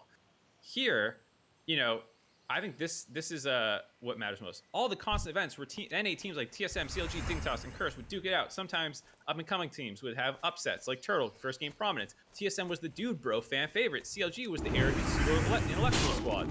I think what this person is missing is like connectable people and stories for teams. I think they are feeling disenfranchised with the revolving door of players, the faceless, personality-less organizations that they might be feeling. And they're just going back to what worked in the past without like thinking about the current future. And that's even the title of the thread. We need to remember how LoL esports got big and popular to begin with. I mean, part of the other thing that made LoL esports popular was that League of Legends was the most popular game in that time period. Like everyone played League of Legends. And, like, and massive on sturdy platforms. I mean, League was always #1 by like double, like 2x. The biggest streamers were all League of Legends players, yeah. And specifically North American League of Legends players. There's still plenty. Like League of Legends as a category on Twitch still does very well, but it's predominantly non-English speaking streamers that carry that category now. There's still Tyler Ones and people who get good viewership. Don't get me wrong, but it's not the same as it was back then. And just being like, oh, we'll just go back then. It's like, well, the scene was carried by the biggest popularity, biggest influencers in gaming at the time. You know, not there were still plenty of shooter people as well, but like the biggest streamers were all League of Legends streamers. And that's just not the case anymore. So going back to these like personality-driven teams with these connections, like it's a different ecosystem, and it wouldn't work even if you did just like try and go back. But what this person is feeling is disconnected players, and that's what going forward ecosystem needs to fix, I think. I'm on Twitch right now. You can't, from what I can tell, you can't even like rank the game. Did they get rid of it entirely? You used to be able to. You can go to games. You can go to like browse, and then you go to games, and it shows you recommended games. But then it just shows you a bunch of viewers high to low. Yeah. And then tag language English. Gosu is at 5.6. No, you can look at. I'm saying, I want to see where the games are. Like, so I can see League has. You can't rank all the game streams. Oh, I see what you're saying. Yeah, you can viewers high to low. Just chatting, Grand Theft Auto, League of Legends, then Valorant, Starfield, Roblox. I can't find Rainbow Six Siege. I believe it exists. Old man navigates the internet. Oh, sort by. Oh, here. No, I somehow clicked over to a different, like the browse tab. Maybe they're doing some sort of A/B testing or something like that. Instead, I was just seeing a bunch of different things. All right. Yeah. Anyway, yeah. Hey, League, by the way, beating Val right now. All right. Dead game. Val dead game. Hold on, let's pull some esports. Let's talk some shit. Fuck Valor. Okay, so wait, listen. We need everything we can for this episode. the one last Come thing on, before man. we hop into this. Just wanted this to be quick. Mark, what do you think of the big pushback on... Okay, Weedwick, the OP, commented in the description, or in the comments. It's a hellish landscape now that the developers want to control esports. On the surface, it doesn't seem so bad, but there's a deep conflict of interest here. For a developer, esports doesn't exist for the sake of competition. It exists for the sake of marketing and advertising the game. This means all decisions made by the controlling entity will be to maximizing the marketing value. It goes without saying that this doesn't always align with esports for the sake of esports. Like, there's a bunch of other stuff in here, but I'm like... Well, first off, CoreJJ just showed up in the chat. Spawn and CoreJJ. I agree with Mark. CoreJJ Scrims just ended. Yeah. Wait, why are scrims over? Are they even... 12 to 3, 4 to 7? I Dude, assume so. I don't think so. Are you kidding me? I assume that they are... Who are they practicing. scrimming? They have to go to Worlds in a month. They haven't gone to Korea yet, I bet. I mean, I think So- Yankos... Or not Yankos. I don't know what's going on. I don't know what's going on. But I don't think they're scrimming. All right, anyway. Back to this. I just think of the irony of, for a developer, esports doesn't exist for the sake of competition. It exists for the sake of marketing and advertising the game. I'm like, listen, MLB and NFL aren't, and NBA are not sitting there being like, we do this for the sake of competition. And we will only optimize for the competition. I'm like, no, that's not what they're doing. They're optimizing for ad revenue and viewer engagement and all that shit. Like, this sort of fairy tale land where, like, somewhere out there exists some, like, non-profit organization that is going to optimize esports for the sake of competitions. Well, even, like, they reference IPL and MLG. Like, those were still capitalist. Like, they were trying to make money. MLG had done a ton of fundraising rounds and was never going to be profitable from what I'm sure there's a ton of MLG people that'll disagree with me, but like I don't think it was ever going to be profitable, and that's why Blizzard ended up buying it out eventually. The next quest and then and go to IPL, Astronar and then settle my like stuff and then log IGN, out. killed IPL, Sorry, not that's just because how I of feel Riot right or anything like that, but just because they're a media company, and I think the media company got bought. And I can tell you, as an expert on working at media companies, those things are never stable. So the idea that somewhere out, if Riot had never gotten involved, there'd be some, we'd be on IPL 27 right now, is crazy to me. Yeah. I think I think that there is some truth to the idea that, like, a developer-controlled ecosystem has flaws and problems. I think the idea that they are not pushing competition is actually completely wrong, in the sense that I think that the matches that Riot makes are, from a competitive integrity standpoint, way higher than previous open source tournaments. And like, open tournaments had problems with prize pooling. People didn't get paid for months. Like, I know people look back at those glory days from the fan perspective of having a product. Streams were worse as well. You know, like, you take off your rose-tinted glasses, you had like hour-long delays between games randomly, which almost, you know, never happens these days. It can happen sometimes, but almost never. I can feel it in my bones. Yeah, players didn't get paid well. The competitive integrity was just complete ass. Dude, like Sundance, people remember they A-rammed a finals game one. I thought about making a video about that because I feel like it's funny. Sundance, speaking of ARAM, when Sundance, who was running MLG at the time, back in like, I don't know, 2011 or something like that, and League was thinking about going to MLG, or like MLG was interested in doing League stuff. I can't carry anymore. Sundance's take was that the League games were too long, and that he really thought that I can't the leave that audience right now. should be excited about Dominion, and that was going to be the future of esports for MLG. Maybe it should have been. You don't know. Fucking Riot took control and said not Dominion. They headshot Crystal Scar because it was too popular. It was doing too well. Oh my god. People are saying that you say that shit, and the scary thing to me is that that's like probably how a lot of people. There's always people who are just do this revisionist history thing. I think people are saying that like part of that jank was charming, and I totally agree, it was. But that's also because at the time, that's all there was, and you endured some of the jank because you know, it's like I love Dark Souls 1, but it's jank as fuck in a lot of ways, and like they've refined the formula since then. And people don't remember when LCS started, even before franchise. Because we forget there was also a period of time there wasn't franchising still, and it was just LCS, you know, was controlled by Riot, but it wasn't franchised, and people were really excited, and it was awesome for a lot of time before, you know, Cracks or whatever started to show. So like, I think if you try to do it again, you get a lot of the old problems, but now you're used to living in an ecosystem where games happen on time. And like, speaking of competition, like Riot has really strict rules about like what patch you can play on, and like making sure the game is you know, balanced. You don't play on live. People talk about League of Legends esports being marketed with League of Legends. True, but if they actually wanted to market the game, they would play on live. There's like no reason to delay it for 2 weeks behind all your favorite streamers in the game they're playing on. When Briar comes out, like they should be having a fucking tournament where Briar comes out if they wanted to like maximize selling things. And like, you know, they don't do that because they do care a lot about competition. So ask a Smash Bros fan how happy they are that their developer doesn't give a shit about esports. Yeah, seriously. Like the money's way lower for players. You know, I'm sure all those Melee guys are really bummed that like, you know, Nintendo hasn't stepped in and made a proper circuit for them. In fact, they tried to, and the whole thing blew up in their face because like Nintendo just fucked them over left and right. And I guess that's their form of their developer stepping in, which, if that's what it's going to be, sure, you know, hands off is better. But yeah, it's like, it's a disaster for some other situations. So Mark and I have talked a lot about this Reddit thread. We've talked about a lot about our stuff, but I think we want to use this as a launching point to kind of talk, and we'll do our best not to just shut down everyone's takes and be like, meh, moving to Chicago is dumb. We might do a little bit of that, but I do think it's interesting to hear from folks on what they would like to see. So obviously we've done a lot of preamble. Mark, you want to start pulling takes from the subtopics and pleb topics tab?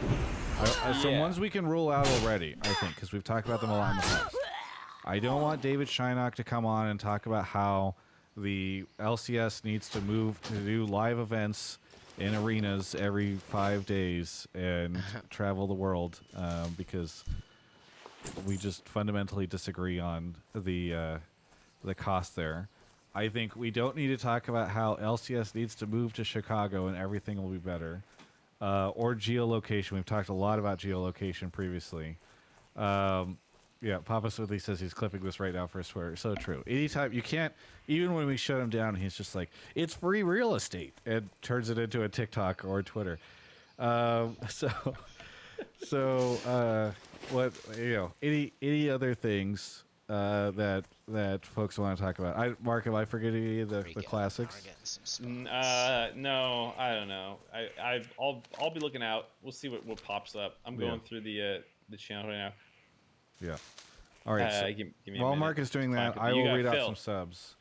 So first off, thank you everyone who just dropped a ton of subs. I saw a bunch of people do that when we were talking about costs of worlds and all that stuff. So thank you to Reaper, Casey Clark, Mr. Croc, Mr. Dr. Enchilada, Blue Jay, Luna Bear Kid, Skylimix, Director Donut, Smoke Dog, Shadow Spectre, Salmi, Count Cucula, Raise Stealth Blackout. Oh my God, Xfix, wait till the last week of the month, you'll save yourself money. Zemelkai, Spartans, Vimstrike, Roxas as a hoe gifted 2 subs, Snitzel, Tamain, Shammy KC, Dasher 7777X, Happy Faces, Sportsnut, Xpix with the 20 gifted, Mad Hog 98. Thank you for the Prime. So thank you everybody. Xfix, very very generous of you. That's still recharging. Really appreciate it. So I'll get the first person. Yeah. Off he goes.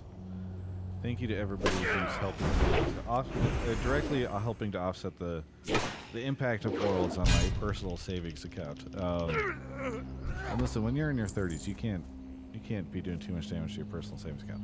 Cappy is here. Cappy, where are you calling from?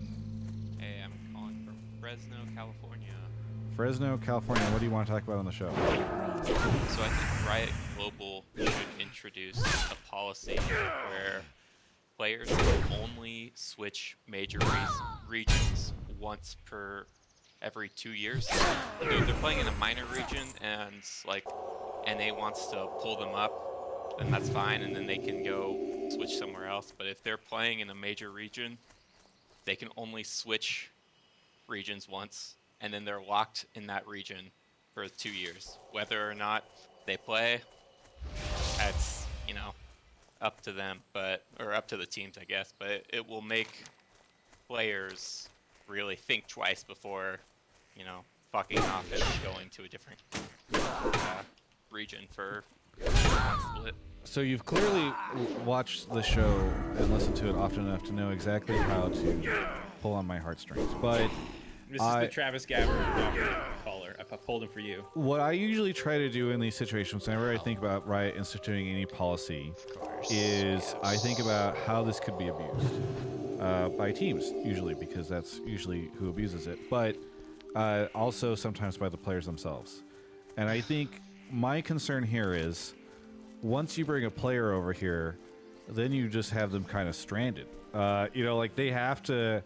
You've burned the bridge. You've not, maybe this is too real of a thing, but it's like you're essentially taking their passport, right? Like they have to stay here and work, and you know, at that point in time, you can kind of put them through the ringer, which I think is.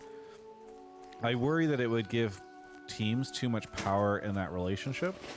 You could then kind of countermand it by saying like, okay, well, then you have to put some restrictions where the team has some sort of guaranteed contract that they have to put on the player, where like the player's contract is guaranteed. That way they don't come over here, and then the team doesn't do some sort of like, you know, thing where you're where you're bait and switching them 6 months in and telling them actually your contract's gonna be a little less, or I think then the challenge is then you give the player too much power, because then they have some sort of weird guaranteed contract. So I like the spirit of it, and I'm not saying that maybe that's not the solution, but I'm curious if you have any answers to sort of the weird power dynamics and weird situation that you're doing with the players, you know, if they end up stuck over here. The Alliance.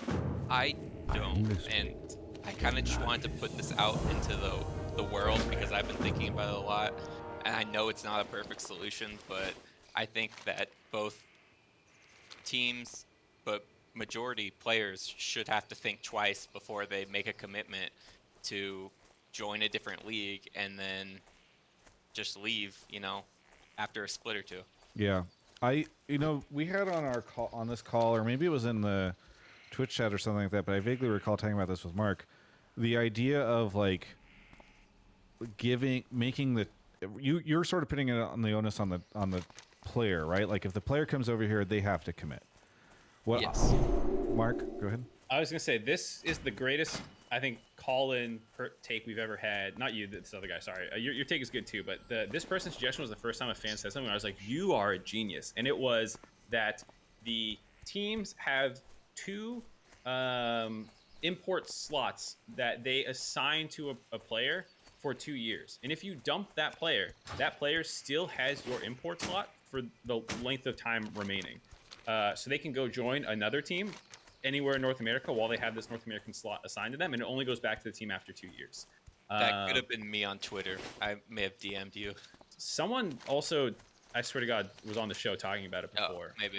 So I mean, maybe other people, a bunch of people have had the take as well. It's not necessarily the most novel, like no one's ever thought of an idea, but I think this is a great one, where it incentivizes teams who think really hard about who they're going to sign, and once they have them, being kind of forced to keep them and invest in them and make it work, or you know, they can let them go, but they don't get their spot back instantly. You know, this way you're still keeping the like 2 import rule clause, but you're just making it so that teams can't just churn through people within that import spot, which I think is the bigger problem with, like, I know Papa Smith is in chat right now, but for example, Vikla parted ways right now. It obviously wasn't working, so I don't necessarily blame him for, like, that's a bad move, but like you took a gamble, you took a shot, you assigned I think Balulu is out of IMT as well. Yeah, Balulu or whatever, you know, like, it's like, you guys can take your shots, that's fine, but like, we're not going to punish the fans necessarily. And I think there'll just be more incentive for NA talent. If you're talking about a Balulu versus an Ablaze Olive, or a Quid versus a Palafox, you're, you know, a young, or I don't know, like the difference between a young tier 2 player in North America versus other regions suddenly becomes a lot bigger because it becomes a lot more of a risk to try and sign that kind of person. And so it's less about punishing FlyQuest for reaching for a Vikla and more about kind of just the assumption that like, hey, I don't want the NA guy, I'll go get the other guy, because then you're actually going to have to commit resources, like real resources, not just money, which is like at the end of the day maybe not as different. It's like you're building blocks of the future go away. It's like draft picks, because we don't have a draft, but this is something where teams can effectively have to really make it work. And I think, you know, you have to really think about the implication of this, make sure people aren't like signing and trading players. Like, well, that's what I was gonna say, is maybe you just keep the, you can still maybe keep the rule of like, hey, you can only have 2 import players on your team.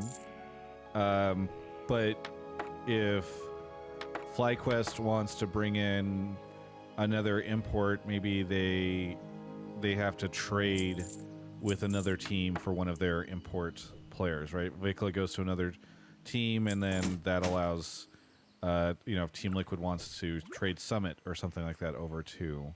Right. Yeah. You couldn't just buy 4 people's imports players and stick them all on your team, because now the import, there's still the restriction of limited per players.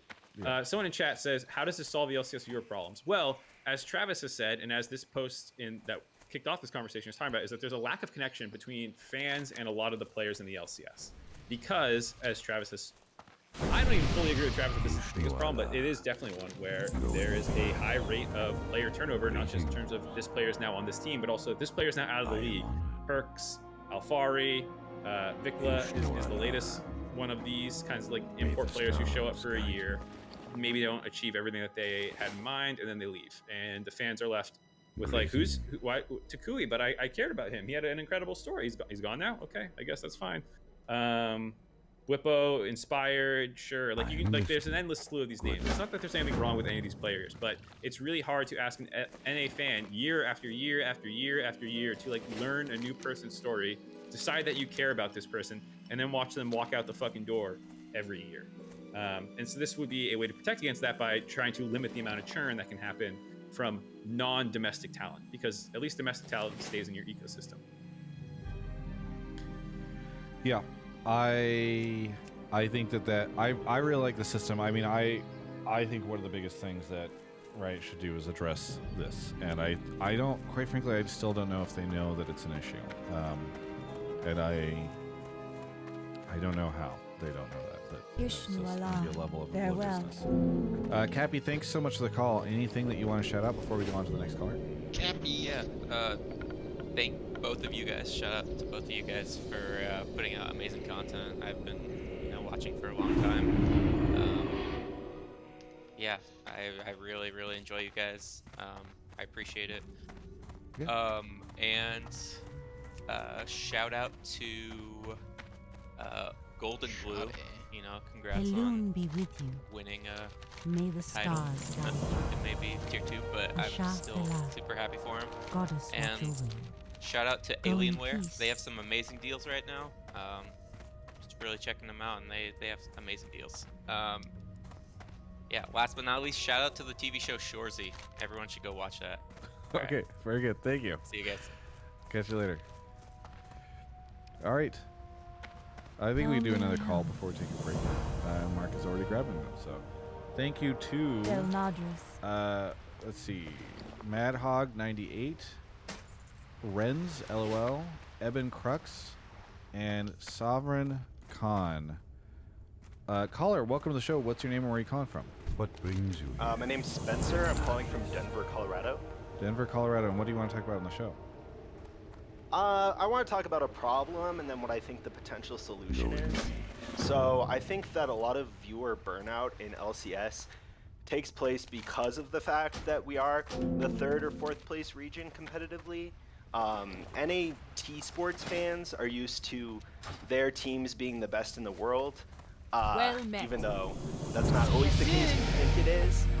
For the NBA, the MLB, NFL, golf, I mean, there's a lot of sports where we championship over everything. So when we see our NALCS being the 4th best league in the world, we just stop wanting to watch. What can I do for you? It's the same thing that happens when my T-Sports teams aren't doing well. I take a season where I don't watch every single game. I think that the best solution is to stop trying to be so competitive and to focus more as an entertainment product rather than a product of competition.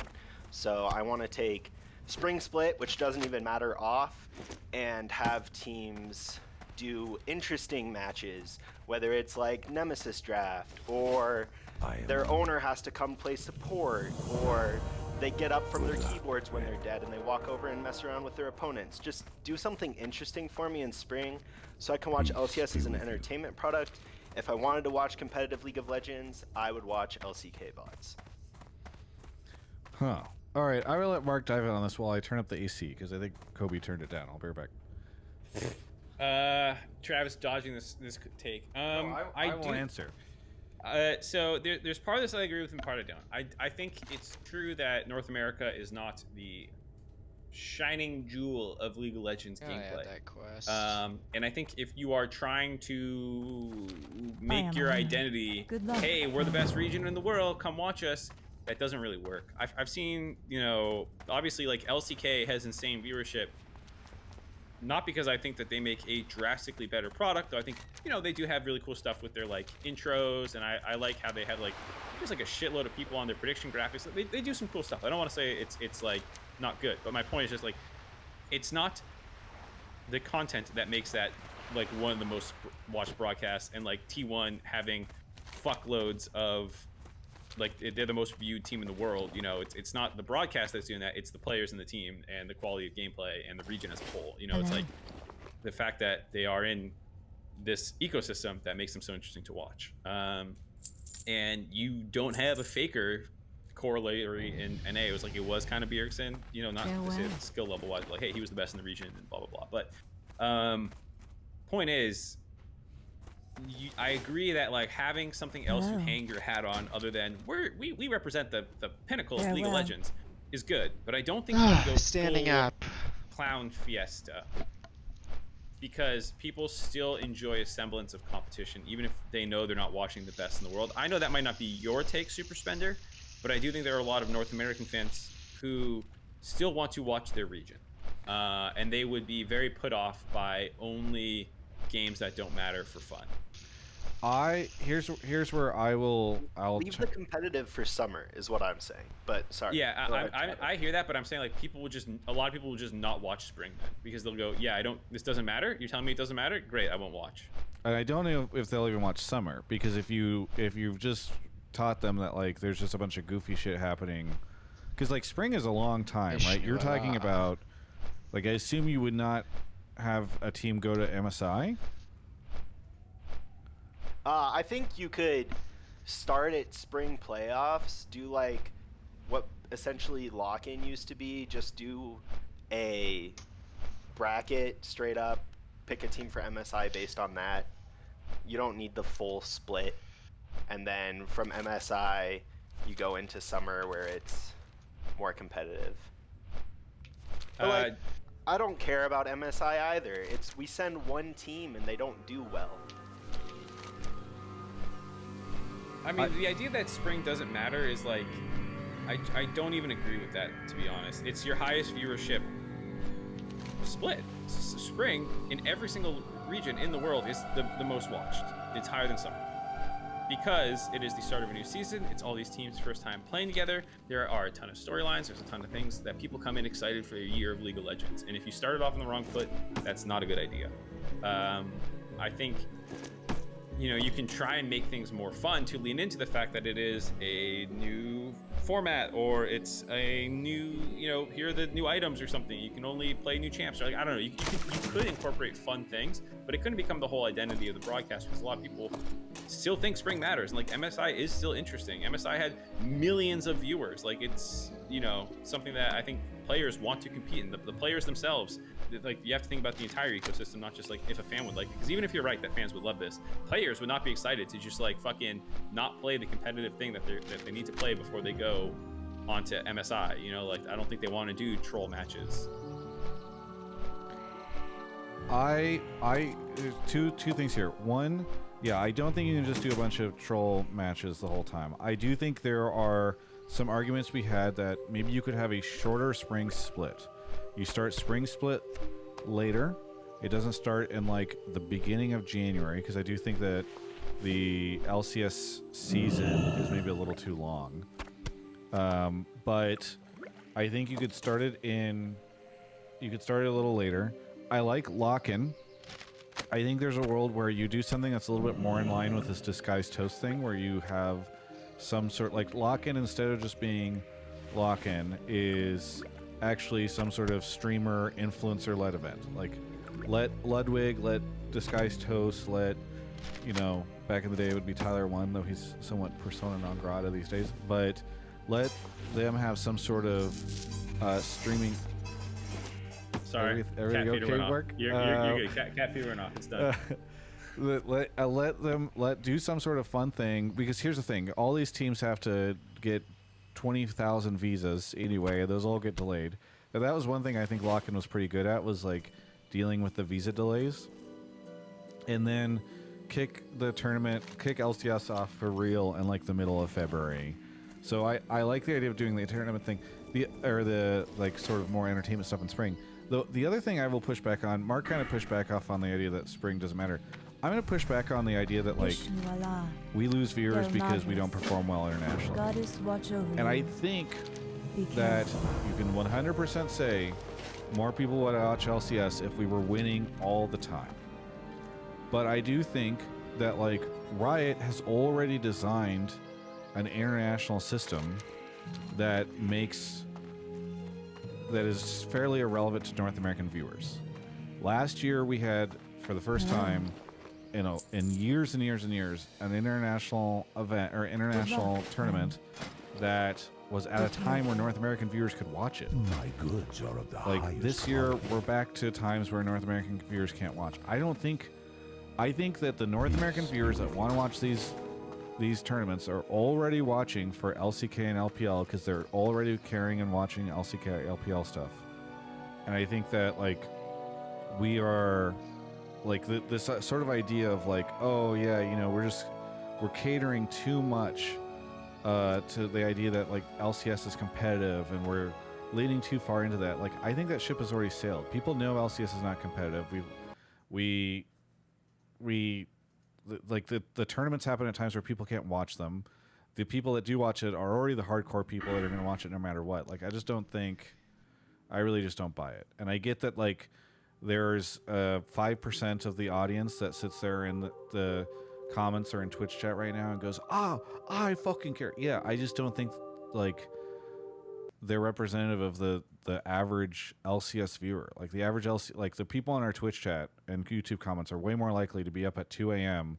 watching an LS co-stream of an LCK game than like the average person who we want to watch LCS. So I don't know. I think we're slightly different. I think international performance does matter quite a bit. I think there's been pretty clear correlations between good international performances and viewership.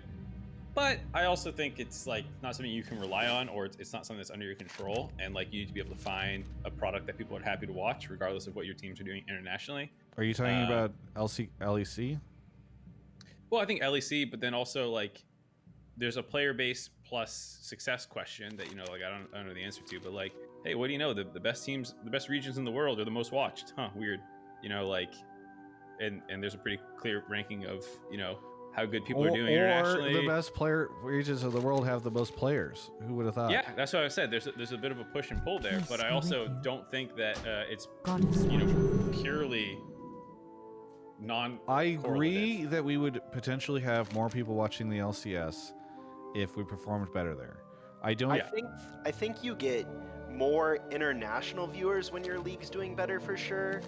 I think that you have a domestic fan base that you have a loyal domestic fan base that'll tend to watch no matter what. Yep. When you put times to be for more EU fans to watch, EU fans aren't going to watch if LCS is less competitive than LEC. Well, yeah, I'm not saying it has to be like better. I just mean, all right, y'all. So we are 22. Oh my gosh. 22. We went from 19 to 22.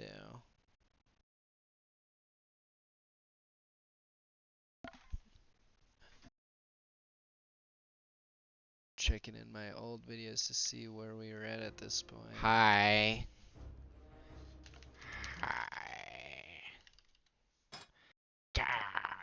That was my Joker impression, I'm assuming. Just got done raided in retail. 5 hours behind, or 5 hours ahead. 8 and 9 heroic. Cleared Echo of Neltharion. Pretty fun, boss. I like it. Everyone who died kind of sucked. And when I died, I sucked and could have prevented it by pressing like 8 different buttons, but alas. I loved that fight. Also, our healers kind of suck, so they weren't alive to heal me. For Carson. Last few months, if they grow too great, they may find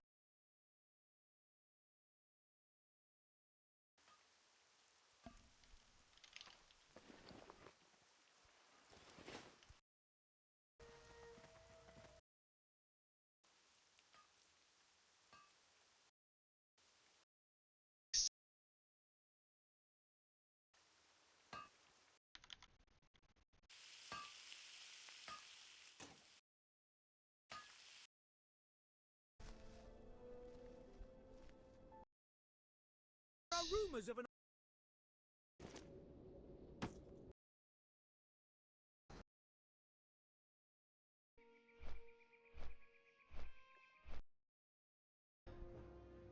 Right.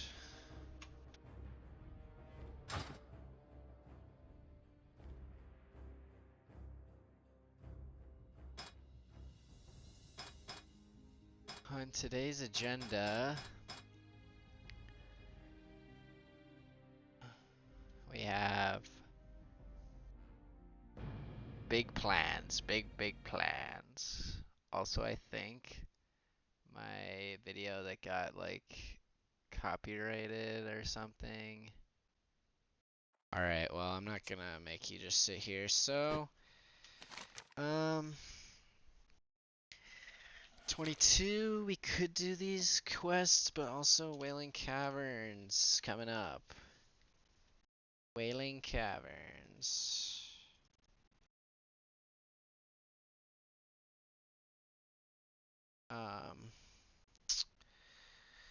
Wailing Caverns, we have the Paladin Hammer quest, which I need to prepare for. I think I did that coming up soon as well.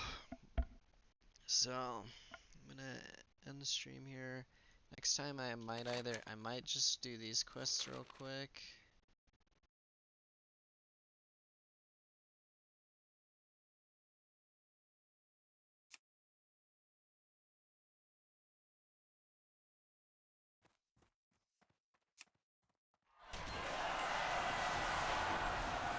Or I might go to a city and LFG for Wailing Caverns would be fun, so. Yep. Good progress today, folks. How many hours are we at? 18 hours to 22. Nice.